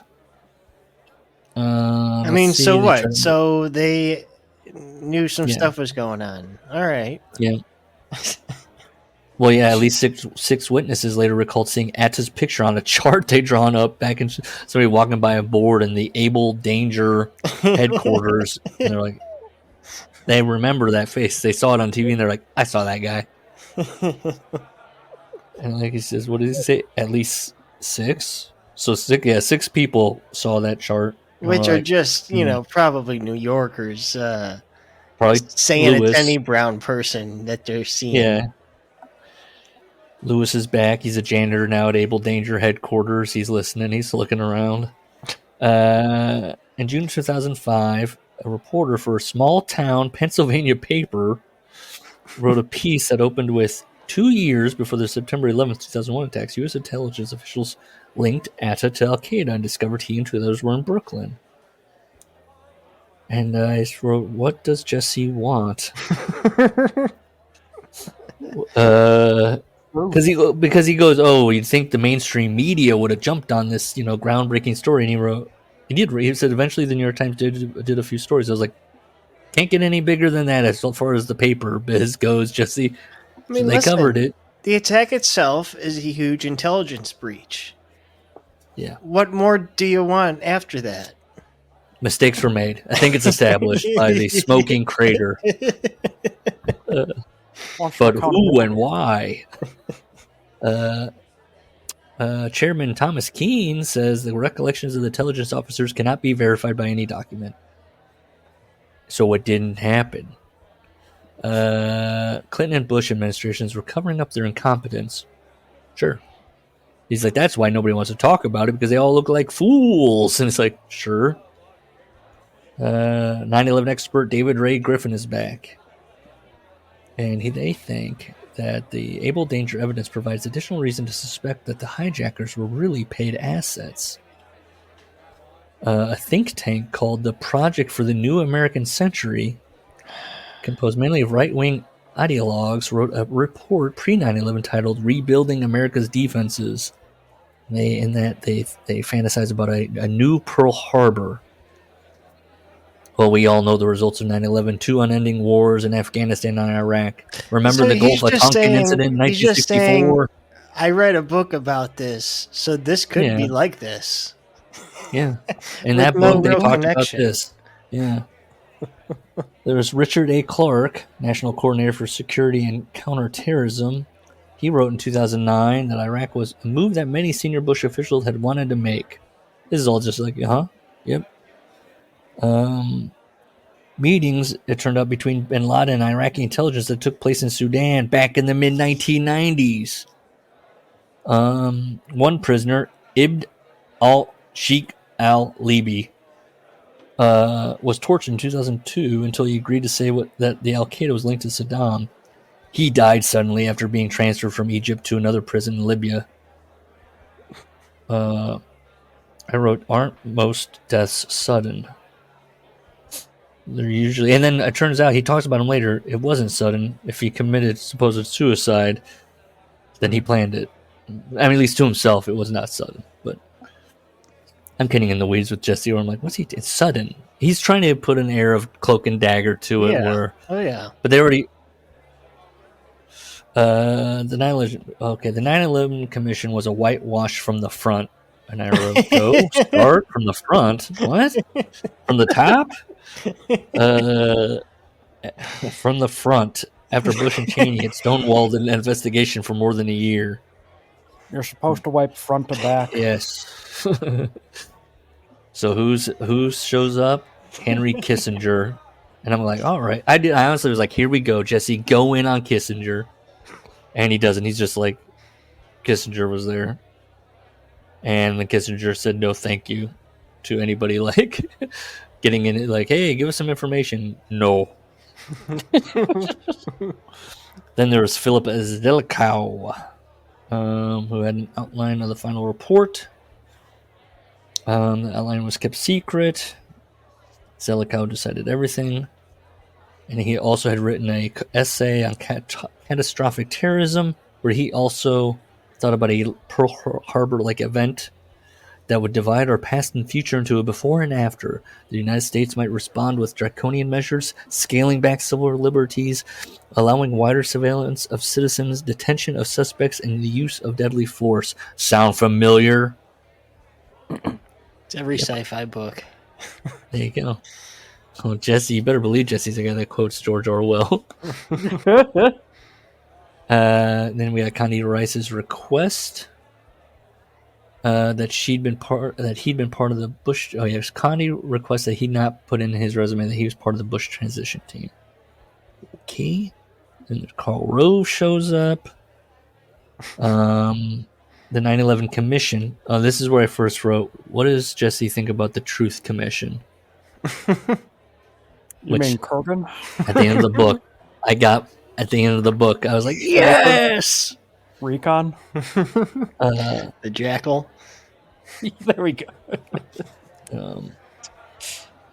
Conspiracy. So the 9/11 Commission politely informs us that conspiracy theories play a peculiar role in American discourse. I know how to say it. And people are left, after these traumatic events, people are left with unsettling questions. And as an example, they go on to cite conspiracy theorists who propagate outrageous notions that Kennedy was assassinated by the CIA or some shadowy secret society of the rich and powerful. And then Jesse's like, outrageous notions? I find it outrageous that they're trying to cover this up. Then you see the 9/11 Commission's chairman, Thomas Keane, and there's Vice Chair Lee Hamilton. And they said that, the CIA destroys, their torture. They don't usually keep that stuff on file. Now we know from the new book by senior counsel John Farmer that almost every person involved in the official version of 9/11 lied about the events of that day. This is the end of the chapter. So Jesse always kind of gets sad and our country has changed since 9/11. We've frightened it into half the people saying torture's okay now if it prevents terrorism. Americans are marching in the streets to try to stop someone who's sick from going to the doctor. I don't remember those protests other than people. He brings this up again. Yeah, something had happened when he was writing this book about the healthcare thing. I was very curious as to that too, and I couldn't figure it out. I mean, I remember there being stupid Tea Party protests about death panels and that must have been it. It had to have been that the death panels, the Obamacare, yes, and how it's bad. Just somebody saying Obamacare's bad must be for him. Maybe, yeah. Interesting. Remember, Obama's yeah, why don't you think they call it Obamacare anymore? It's that's right, because you're the best, and we love you, Barack Obama. Gus only speaks for himself. It does not represent the. Maybe something. Oh, Jesse, he's getting weepy as he writes this. Maybe something stopped in us all on 9/11, and we're stuck back there collectively, and can't truly move forward until we have a new independent investigation to get to the bottom of what really happened. Yeah, that's never gonna fucking happen, and whatever it finds, it's not gonna make a fucking lick of a difference. I like that. I was the confluence of all these things in his head where he's they don't like Obamacare. We need to fix 9/11, and then people will not get divided. People won't be driven into blue or red if we all know the truth. The 9/11 Truth Movement has a growing number of groups: political leaders, architects, engineers, firefighters, lawyers, medical professionals, pilots, religious leaders, scholars, scientists, journalists, and other media, and veterans. Check them out online. Get involved as I have. No.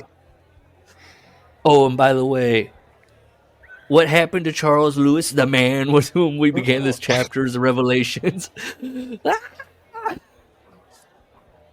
He noticed another lapse at LAX and they fired his ass. He's currently unemployed. Security clearance revoked. What do we do now? In Jesse's mind, people got all in a ruckus about the Warren Commission, and then they were able to. But hang on. I don't remember this in this book, this chapter. I don't even know what he's talking about with why this guy got fired. He said he observed a Saudi Airlines 747 disembark with a host of passengers into the cargo area. So he's going, that's not where you're supposed to come out if you're passengers, and they're Saudi Arabian. I'm the quality control manager here.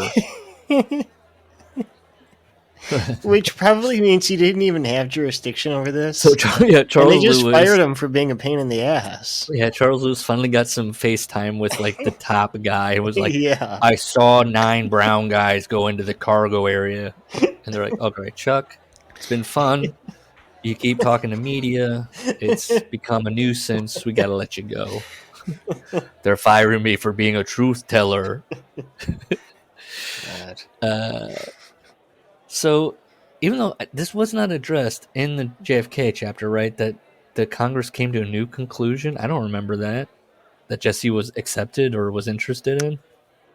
No. He says, what do we do now? Well, the door opened for Congress to do a further investigation when the people came to question the Warren Commission. I was like, did they? What? Yeah, I don't remember that. So he's like, let's do it again, but for the 9/11 Commission. Americans to call for a new and honest investigation in the greatest attack ever perpetrated on our soil. Was our own government asleep at the switch or have played a role in what happened? It's time to demand an answer. That's it. That's what you got to do. We doing this? We're going to go? We're going to do another one? Chapter 13? What's the next chapter? The Wall Street Conspiracy, which is not a theory or a conspiracy. I know. Just it's all there. It's all there. I know. A conspiracy would mean it's secret, and a theory would be like, we can't prove this. No, it happened. Did you ever see the documentary Inside Job? Yes, I won't say it kind of rings a bell. Okay. I definitely saw Big Short. Well, it came out before Big Short, but it covers all the same shit. But it's a documentary. Yeah. So I was in my radical stages, really into those. So I feel like, right, again, Jesse's not going to tell me anything in this chapter. My eyes start getting blurry because he starts using a lot of, he's talking about, he admits, I think at some point, he doesn't know what the fuck he's talking about. I don't know what a credit default swap is. He's talking about all this stuff, and, God bless Adam McKay, where he's like, he breaks it down before they dive into it in like little nuggets, but then he's just droning on. And I know Jesse doesn't know what he's talking about, and it's all like listening to assholes. So then my eyes started going cross. I was like, oh, fuck. It's hard to, like, if you're not vested in like whatever this is, to hold you. Where you're just like, I read so much of this book today to try and finish it, and I literally felt like at the end I was like punished. I was like, fuck.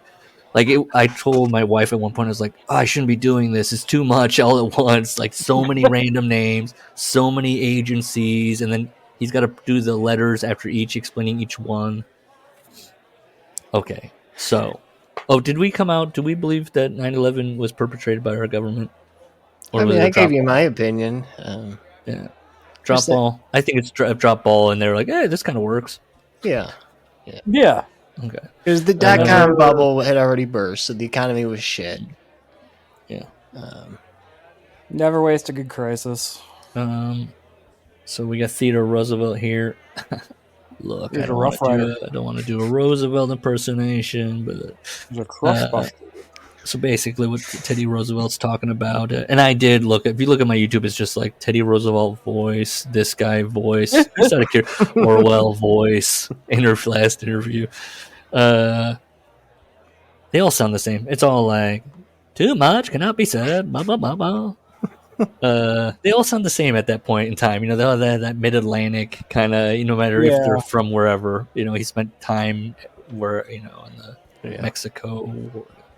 If you're surprised, okay, Jesse, if you're surprised to find what's been happening to our economy in a book on American conspiracies, you shouldn't be. This may be the granddaddy of all plots. That's why he's going to give it 10 pages as opposed to 20. I'm not one who blames all our national woes on the trilateral Bilderberg Bohemian Grove crowd. It's a lot of groups in there. I guess it's Yes, just like one, most people. yeah, it's just one Venn diagram circle. It's just one circle thing. The economy and how it got into its current mess is a complicated, tangled tale. And I certainly don't claim to be an expert about it, but you can learn a great deal from some thoughtful reading. Let's face it, capitalism isn't always fair. So if you're looking to bring fairness to life, you have to take steps more towards socialism. Which then causes a conflict of interest because socialism means you're going to be even more controlled in your decision making by the establishment. No, having read the rest of the chapter, put a pin in that little slide there. What do you think socialism is? But then again, it's what's required to keep an equal balance. He's asking, do you have to go that way to ensure that the middle class survives? This was tough to read because then he's like ignoring history, where it's like, we'll get to here. What I really see leaving is the American dream. Is that opportunity does exist? Are they still there? Those opportunities, yes. But are they more difficult? Yes.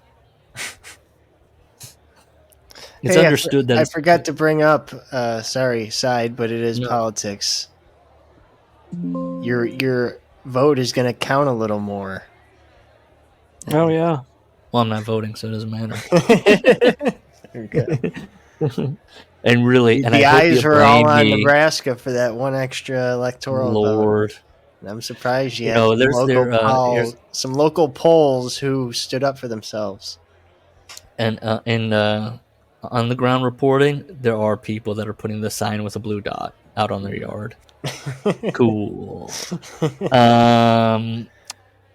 So he goes, it's understood that a certain amount of wealthy people are going to control the majority of the money. It's understood. But when it's moving so drastically that you got 5% of the people having 90% of the money, that can't be healthy. And I was like, Jesse, like what he's remembering about the middle class, that was a specific time in history where America's like number one as far as like manufacturing and everything else. They are the epicenter of everything. Yeah. And so that you're right. Jesse's childhood is the 50s. So there's all this opportunity, and everything is work. Look, eventually that system it doesn't work because there's always the push and pull of capital of the workers and the people exploiting the work. And so eventually, when they were like the other countries caught up as far as industrially caught up, and they can not move those jobs out, then America's not number one, right? It all makes sense, right, Jesse? Like even then, in its perfect idea, like it still would have, if you are pursuing profit, capital, it still would not work. It's going to break apart. But in I'm going to isolate your neo-Marxist rant right there. Come on. Well, Jesse, remember when we were talking previous chapter? It's like Jesse's. I follow. I do follow. It was never tenable. Yes. It's tenable only if everyone agrees to play above board. Then you have to trust that people will like. Do you know what I mean? Don't tell them what the taxes were back then. He does. He spends a lot of this chapter being like, "Can you believe the government's gone to the corporations and the banks?" And it's like, "Yes, I can," because it's in the history. It's literally you can look when it happened. So he goes. Remember the last chapter we were like, Jesse's never heard of a subprime. When he was going, you think that's what caused it, huh? Well, he says, don't let them fool you into thinking it was reckless borrowers and subprime loans that built the house of cards. That's the official story. No. It's actually greed and excess. Okay. So you got Goldman Sachs and insurance behemoth American International Group, better known as AIG. Their history is worth looking into. And he starts kind of giving us a little history lesson. Cornelius Vanderstar, the uncle of Ken Starr, he's there running. God, has a Cornelius ever done anything good? Then there's General Wild Bill Donovan of the OSS. And it's just this thing of like, yes, this company that was involved in foreign markets, the government comes to them and goes, hey, you want to be a part, help us out a little bit? A little, I scratch your back, you scratch mine. Hey, And- you experts in existing infrastructure having entity. Yes. And then he goes, CIA was founded in 1947. AIG was tied into figures like Paul Helliwell, who ran air transport companies with connections to the drug trade. And then there's Hank Greenberg, who was the director of AIG's North American operations in 1962. And he takes over. And then there's today's Star International, which is an offshore company incorporated in Panama with a Bermuda headquarters. And it says they're the biggest shareholder in AIG. Seems rather incestuous, but that's the way it is. Yep. Treasury sector. Okay, so then he goes, all these people were for Goldman Sachs. Treasury secretaries under the two previous presidents, Robert Rubin with Clinton and Hank Paulson with Bush II, Hank Paulson. went from running Goldman Sachs into the most powerful financial position in the administrations. That's just for openers. Then this is a weird one, because he does a name, and then I don't know if this is supposed to be a joke or a wink, Neil Kashkari, but then he writes pronounced Cash Carry. Like they're carrying both cash can be out. true. I wrote, I think it's the what's truth, and I this? just think it's Jesse being cute. Where? So, Just like Dr. George Zahorian. Yeah. Hershey Park. Goldman Jesse Sachs Ray. history. So he goes, Goldman Sachs history has some intrigue in it too. It was founded in 1869 by Marcus Goldman, German immigrant. Slowly built it up with his son-in-law, Samuel Sachs. Yes. Marcus They made a Goldman. killing in the stock market. Then he moves on to the Federal Reserve. The Federal Reserve was created by Congress in 1913 after a financial panic that led to a secret meeting at banker J.P. Morgan's private resort off the coast of Georgia at a place called Jekyll Island. I'm not sure if Hyde was present. Jesse. What? Get him, Jesse. What the fuck? He was there in his Why old did he- Navy boat. That's just Spying on like, him. why does he have to add those little things in? Like for Jesse you to is off the smirk? coast in his scuba demolition gear, listening in. It's not even a joke. It's just a reference to Jekyll and Hyde. Like, what's the joke? It's just him I read books. referencing that he. I'm well read. Yes, Jekyll Island. Like that book. Jekyll and Hyde. Yeah, we know. JFK made an attempt to strip the Federal Reserve of its power to loan money to the government at interest. You know what happened next? They could be soon out of business, but guess what? JFK is assassinated, and his executive order has never been repealed. That one. I was just trying to make sense. Then Jesse goes, this was like of all the chapters. He goes, dare I say it? Will my life be at risk? And this is what he's about to say. That he's going to possibly risk his life. I'd like to see us back on some type of standard where our money truly has value. My big problem with the Federal Reserve is why does the government allow this monopoly that's in bed with the banking industry to make basically all of our country's financial decisions? Those people aren't elected. She's always tied up in the like, you need to be elected. You need to be following the law to a T. What are we Where's doing? the There's process? procedure. Yes. Standard operating procedure. There's Alan Greenspan. He's the Fed chairman named by Reagan. He shows up. The new era of deregulation resulted in a boom time for the rich getting richer. Reagan opened wide the door for companies to gamble with taxpayers' money.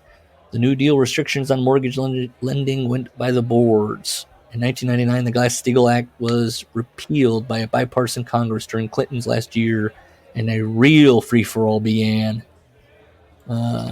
When this law got wiped off the books, the rules of the game changed totally. How insane was it to destroy one of the main protection devices created out of the pain of the Great Depression?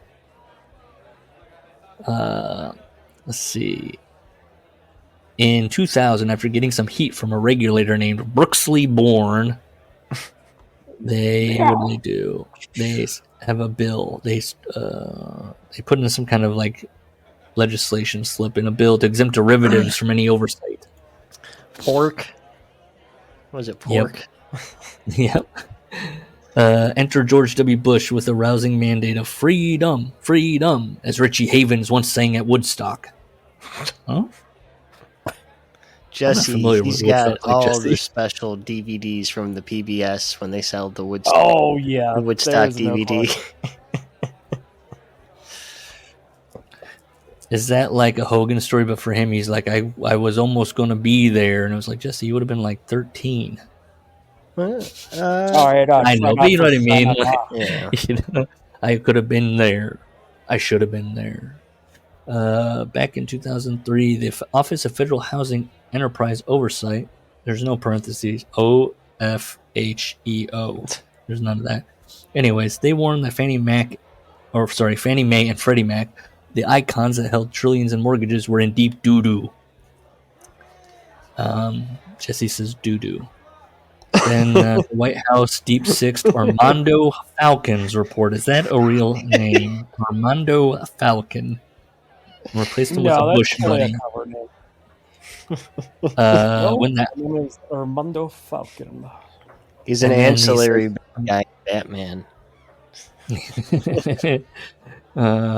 George W. Bush, when the House of Cards collapsed, W commented that Wall Street got drunk. I guess it takes one to know one. Woo! Ouch, Jesse. Look, my record sports shelf.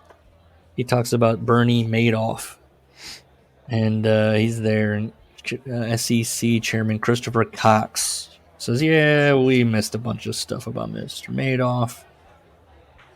Then there's Elliot Spitzer showing up, and he kind of paints as Elliot Spitzer was about to get to the bottom of things, but then his whole hooker thing got in the way, and he went, "Whoops!" He kind of just drops it. He is featured in that documentary I was telling you about. Yeah. It is a little dirty watching it. Do we, a good guy doing good work. Okay, so he likes hookers. That's got to just grind everything to a stop, huh? Greenberg had appointed a guy named Joseph Casano to run AIG's financial products unit. FPU. You're right. You know what I do? I associate Anthony Weiner's crimes with Spitzer. They blend together in my mind. Whenever I think about Weiner, I think about whenever I think about Weiner, I think about his wife, Huma. Huma? Oh, yeah, just always blankly standing behind Hillary. Yeah. No reaction to anything. It was important. What was his alias? Was he Carlos Danger? Or is that somebody else? No, I think that was wasn't that the other guy? John Edwards? No, I think it was Weiner. It was Weiner. I'm sure somebody's done a bit about your name is Weiner and you're going to go with Carlos Danger.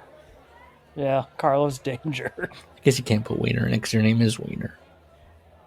Because I was thinking Danger Weiner.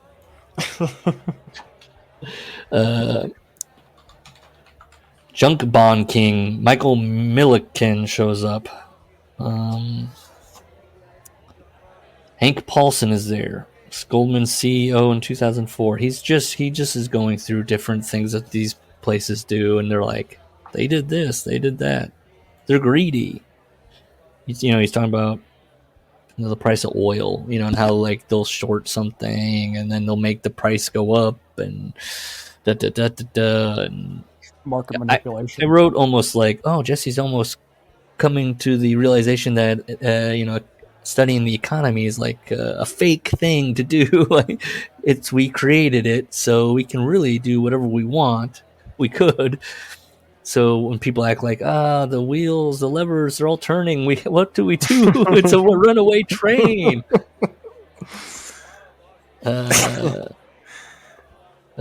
For the money spent on subsidizing the industry, the government could have bought every single outstanding mortgage in the country, plus every student loan, everyone's health insurance, and on top of that, still have trillions of dollars left over.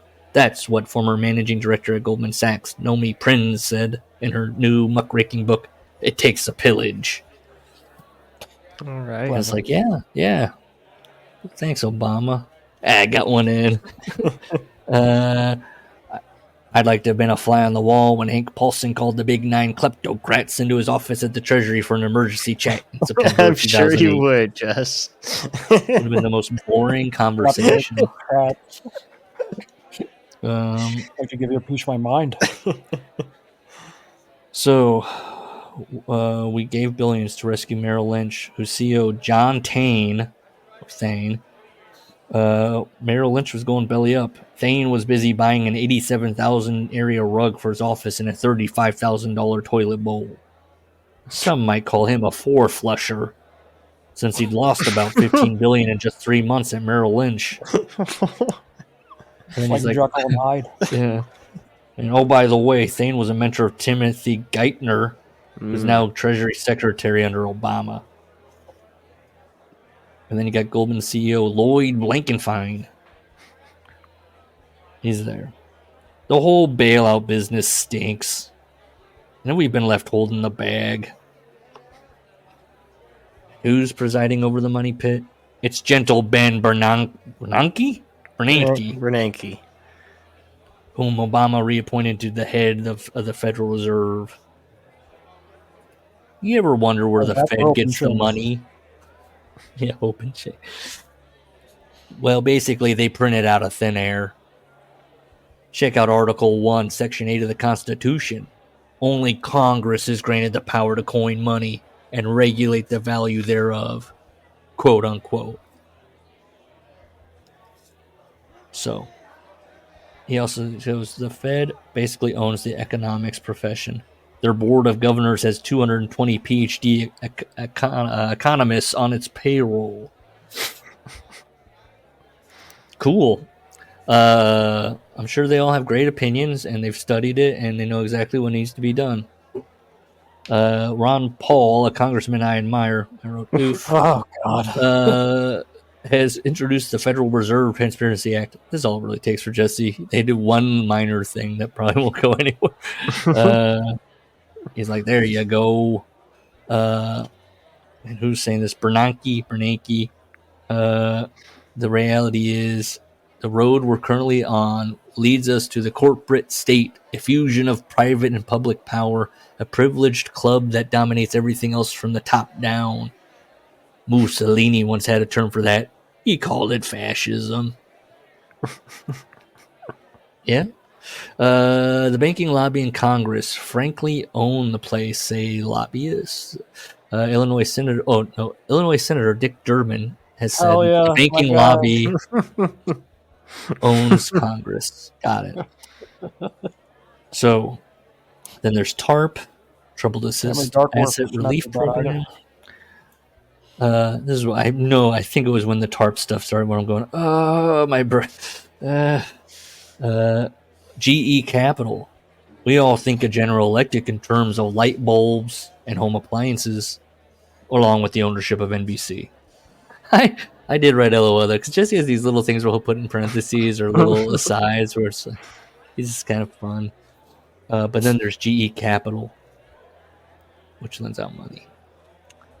And then he gets back to President Obama's largest private campaign donor was Goldman Sachs, whose employees coughed up $981,000 to him during the presidential campaign. I would have a hard time sleeping at night if I was running for public office and knew Goldman Sachs was my top contributor. But that's what makes me different from a Democrat or a Republican. To them, it's all about winning. I went, sometimes it's about losing for one. You can make more money that way.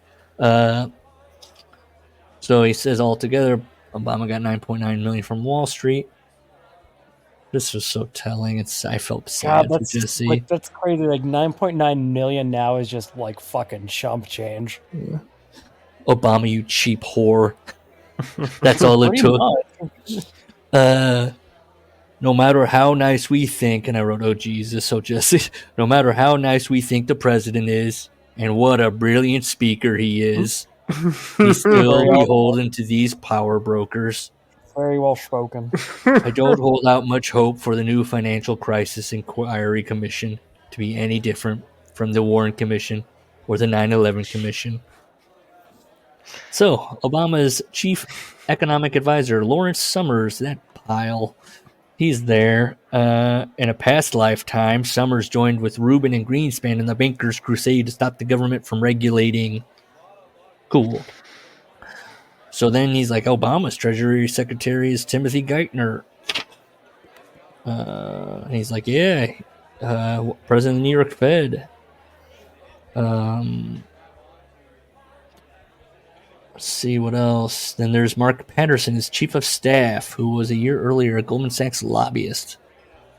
Cool. William Dudley, new president of the New York Fed, is another Goldman alum. This is kind of doing all the guys in Washington, D.C. always find a job. Yeah.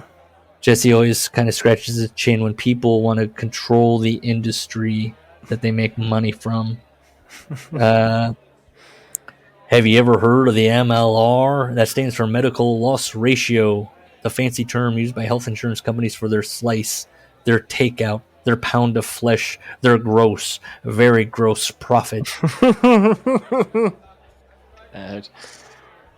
Are we that selfish of a nation where healthcare can be such a divisive issue?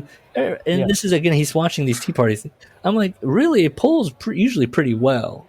But if he's listening to the mainstream media, yes, there's people fighting tooth and nail against going to see the doctor. To me, the doctor issue is a human right. I don't care if you're an illegal alien or whatever.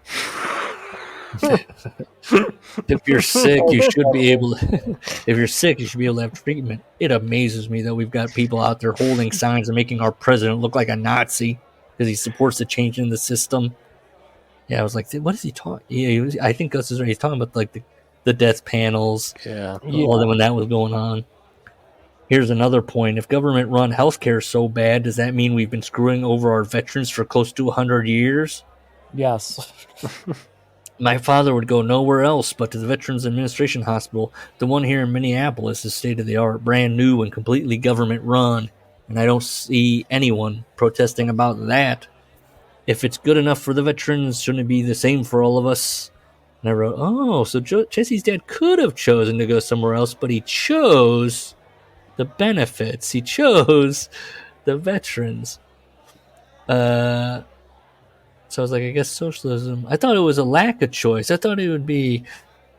See, that's when people get in the thing where they're like, it's all going to go away. Also, I wrote, any system, it's what you make it. No, you're right, though, because, I know about all of the competing Medicaid systems in Ohio. Mm-hmm. And there's like 6 different companies. It's just as competitive as an open market, and yet no one's paying, you know what I mean? Yeah. It's all about you just choosing one. It's all free. Yeah. Anything is what you make. Like, if you want, like, if somebody's really that obsessed about having a private insurance industry, they can go for it. Yeah. But yeah, when people talk about the socialism and the capitalism, it's always got to be like a strict, like 1-to-1. This is what we're doing, and we're committing whole hog on this thing. As a governor, when we had a budget that went over what we'd allocated, I gave checks back to the people. Mm-hmm. So then he talks about offshore tax havens. That's a problem. And he talks about it. He's just like, all these companies they're just like hiding taxes. That's called globalization, I guess. Just like IBM sending its laid off American workers overseas to countries like India, where your skills are in demand. And I wrote down Gus just because I was like, what's he? He's talking about tax havens, and then he's just like, it's like IBM. Gus, you're the tech guy. What is he talking about? American workers going overseas. Yeah, I have no thoughts or opinions on this subject at all. And he's like, did you know Fed Chairman Bernanke is a board member on something called the Bank for International Settlements in Switzerland? And he says, what do you say about this thing? He says that Carol Quigley in Tragedy and Hope wrote that the BIS was created as the apex of a world system of financial control. I feel like Jesse's so close to writing something like, and do you know the guy's last name that runs this organization? Based inside the BIS is a new agency called the Financial So within the BIS, there's also the FSB, the Financial Stability Board. More of the And that alphabets. the board has oversight over all systematically important financial institutions, instruments, and markets. Jesse puts in parentheses for what he thinks are like systematically important, like gold, oil, and food, maybe. Gold, oil, and food. That there's no treaty involved. So, seems like the fulfillment of what banker Mayer Rothschild said back in 1791. Allows me to issue and control a nation's currency, and I care not what makes its laws. Thomas Jefferson warned the country back in 1815. The dominion which the banking institutions have attained over the minds of our citizens must be broken, or it'll break us. Here's what some smart economists think we need to do. Oh, smart ones.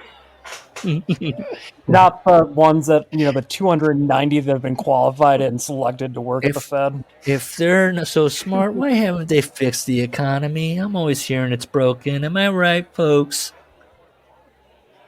Reinstate the Glass-Steagall Act. Basically, all their answers are like, we should go back to what before it was bad. Insulate the federally insured depositors. Withdraw the massive handouts and tax pay. Take that money back. Given to prop up specific banks and financial institutions. Let the already insolvent banks go bankrupt and begin removing the bad debt from the system. Let the smaller banks in. So, our economy has been captured by an alien power, not the Klingons, the kleptos. We can't go on like this. Can we still heed the words of Andrew Jackson? Does Jesse have like a book of presidential quotes by his toilet? Absolutely he does. Underlining them? When he was talking to a delegation of bankers in 1832, gentlemen, I've had been watching you for a long time, and I'm convinced that you have used the funds of the bank to speculate in the bread stuffs of the country. When you won, you divided the profits amongst you, and when you lost, you charged it to the bank. You tell me that if I take the deposits from the bank and annul its charter, I shall ruin 10,000 families? That may be true, gentlemen, but that is your sin. Should I let you go on? You will ruin 50,000 families, and that would be my sin. You are a den of vipers and thieves, and I intend to rout you out. Wow. And Jesse says, I'm ready to see a rout that restores our republic to the principles of Jefferson and Jackson. How about you? And so what should we do now? Don't start the revolution without me. Yeah. It's time to call their bluff, folks. We need to realize first that we've become a corporatized state. One that our government is beholden to, while the majority of us are held hostage by it. And he wants us, this is 2010, we must demand President Obama put people in charge who aren't part of the problem. We should be battering at the gates of Goldman Sachs and AIG and the Federal Reserve, too, letting the pillagers take the fall they deserve. And I just was sighing, and I was like... We tried to occupy Wall Street, Jesse. Imagine sitting with your family at dinner, and you're just saying all these names to them and explaining the history, like just like word for word, kind of like him having a conversation with somebody. The person's just going to like look at you and be like, okay, like we're fucked. Jesse, it's over. It's all over. Right. Who's like, no one would, when the minute you're saying Cornelius Starr, Vander Starr, you're trying to like listening to this guy, like, okay. So are you telling me the guy's name is just gaslighting us? That's how much they've won. Any normal person, when they're like, okay, so you're telling me that the government's owned by corporations, what do you want me to do about it? And they're like, what are the answers? Vote harder, or like storm. We got to storm the Goldman Sachs office. You're like, I'm not doing that. So what do you want me to do? Well, I'll say, when Cleveland had a riot after the George Floyd thing, and they burned down like the not the courthouse, like the jail or something. Mhm. And it's like, well, that's our stuff that we paid for. If And you, now it's going to cost like 10 times as much to build it back Yeah, to new standards. if you want to and make affect some changes. trade, let's go to the rich suburbs. They're like a mile outside of here. That will affect change. I won't dox this person that's in my family that when somebody during that time attacked a bank building in Omaha, like threw a brick through a window. Somebody of an older age said to me, "That's somebody's building. And that kind of stuff shouldn't happen. It's rude." And I was like, they have insurance. It's just a bank. Like, who cares? And it's just the decorum of it was very off-putting to this lovely woman. So I say we're probably going to call it. It's getting a little late, right? Mhm. We got chapter 14, The Secret Plans to End American Democracy, and that's what he ends on in the original. The Patriot Act, right? Yes. And then he kind of, because it kind of, that's, you read and you're like, oh, this is the ending of the book. And that's a decent sized chapter. And then we have, the 2 bonus ones that Larry doesn't have, which will be fun. Yeah, Lyme disease. one's about Lyme disease, huh? Yeah. Did you know that Lyme disease is actually top secret germ warfare? The government did it to us, Larry. Lyme disease. Which again, it was a chapter where I'm like, Jesse didn't look up anything. Like, you know what I mean? It's a bacteria. He's kind of like treating it like it's a virus. Okay. The way he talks about it. He goes into movie land where he's like, imagine this, a tick dropping down from the sky. And it's like, all right. And I mean, the amount of underlines I have, because these are from his TV episode, so it's him recapping his TV. Okay. And so he's got a lot of the Jesseisms pick up a little bit because he really sounds like so out to lunch. He's like, I'm on a boat with a guy. We're being followed by the Coast Guard. It gets a little bit more. It's not a book report anymore. And then the final chapter is the Gulf oil spill, pre-planned disaster. What a dud thing to end on. I missed the I circled the. Let me find the sources that I had. What was here real the quick. conspiracy of the Gulf oil spill? You'll never believe this, but he found out that the companies the companies that spilled the oil, they also own companies that clean up the oil. What? So they made money. They're profiting off of both sides. And would you believe that they didn't do a great job cleaning it up either, and kind of took the cheapest, most harsh route that they could? The amount of citations he has, because when Larry's talking about, like, it's a lot. Like in chapter, what is this one? Chapter 13, he gets up to 79. This is like, some of these chapters are 10 pages to speak about how much he's just grabbing from other books. There's like sometimes there's 70 things he has to like be like, this is where I got that from. But in this chapter 12, what was it? What was this? September 11th? Or no, that was the. Hold on, I got this one. Hold on, the September 11th one. I just laughed at one of them because I was like, where did he get this? It was 44. Yeah, it was chartered planes. Oh, it was Osama bin Laden. He'd heard that Osama bin Laden had chartered the plane, like the Saudi Arabia planes or something like that. And then he put a source. And I went, oh, what book did he get? And it was from Chartered Planes, FBI's 9/11 Saudi flight documents released by Matt Renner, June 22nd, 2007, from truthout.org. And I was like, wait a minute. I thought these were all books that he'd read, and maybe some art news articles. But then I'm like, wait, he's getting some of this from like goofy websites? Then I saw another one was truthdig.com, alternet.org. Jesus. I don't know if that might be a good one. I don't know. Oh, this one is Obama's top iconic advisors, greedy and highly compromised. Oh, by Matt Taibbi. That guy turned out normal. That guy Matt Taibbi wrote Insane, if I remember right, wrote Insane Clown President. People liked him, and then he was like, I'm going to get weird now. Oh, I don't know who that is. He's a journalist. I think that's kind of gotten extreme lately. But then I looked in the yes, it was a Federal Reserve one. Where did he say this? Where I saw another one, 47. I did like this one. This was from the Federal Reserve chapter, citation 47. Federal Reserve dismantling the temple. How to fix the Federal Reserve by William Grider. The Nation, August 3rd through 10th, 2009. Then he just write. Can you do this when you're listing sources? Grider is also author of the classic Secrets of the Temple, How the Federal Reserve Runs the Country. Just like, who's reading this? Like, oh shit, a book recommendation. Cool. That's MLA style. Awesome. Thanks, Jess. Thank God I looked in the notes section. Then right after that's 48. Bonuses to execs. Letting the banking rats out of the bag by Robert Shear, August 11th, truthdig.com. Glenn Greenwald, from Salon. He also got this kind of a wild guy. I'm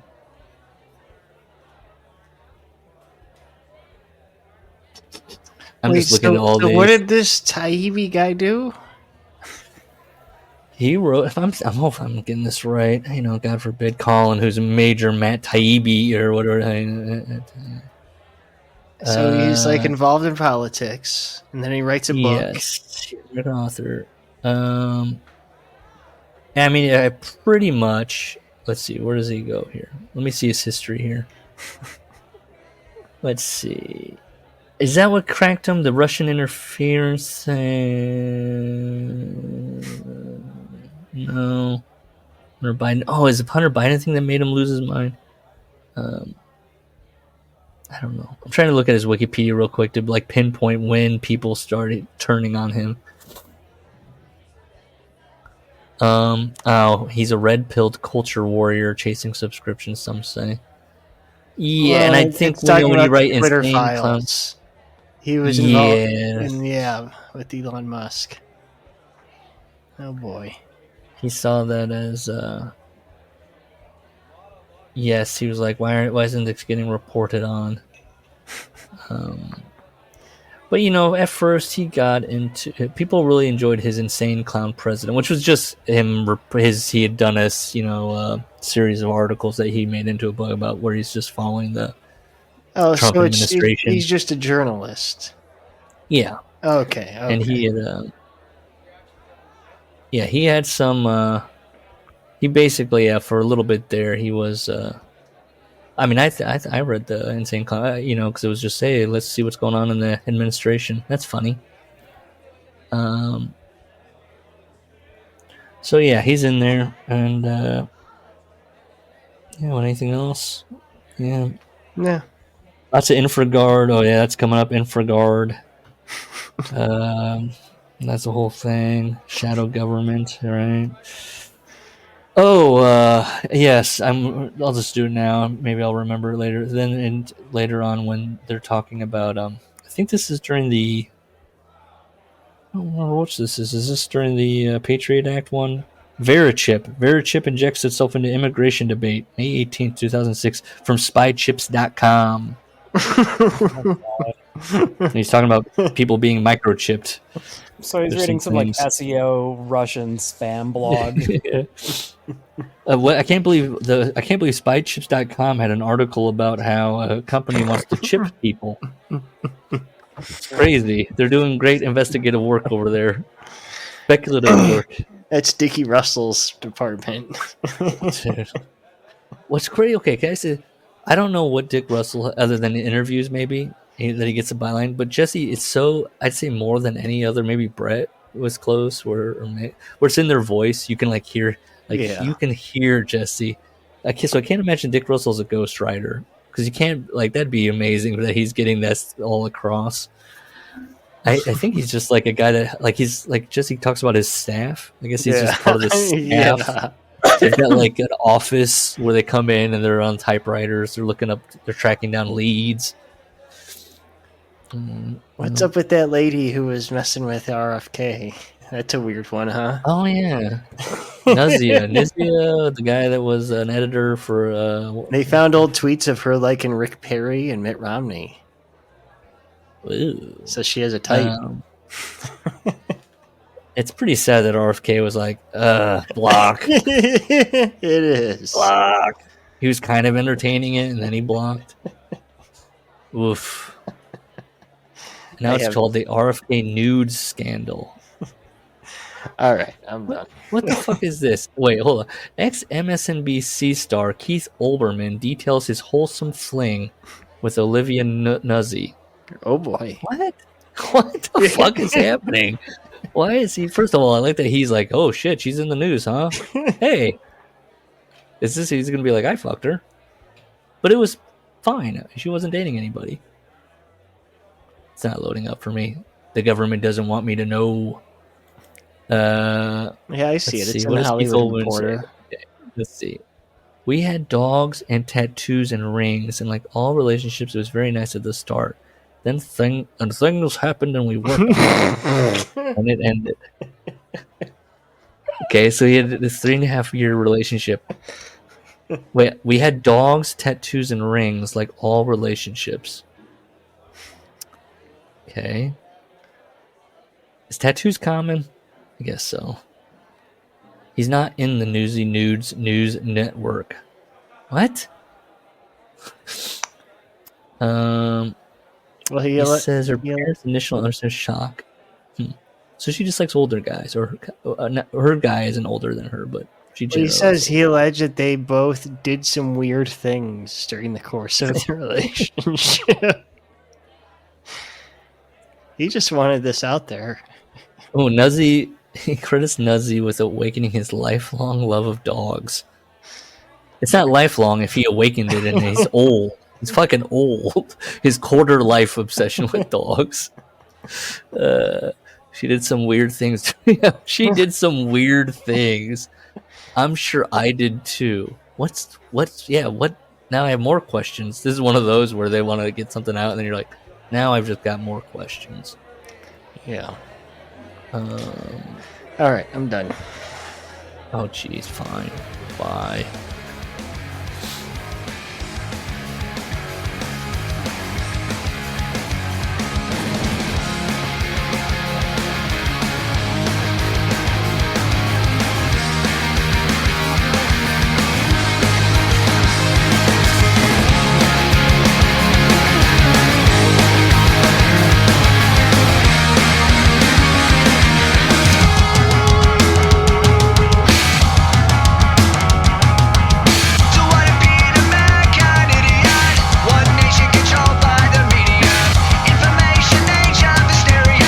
Going out to idiot America.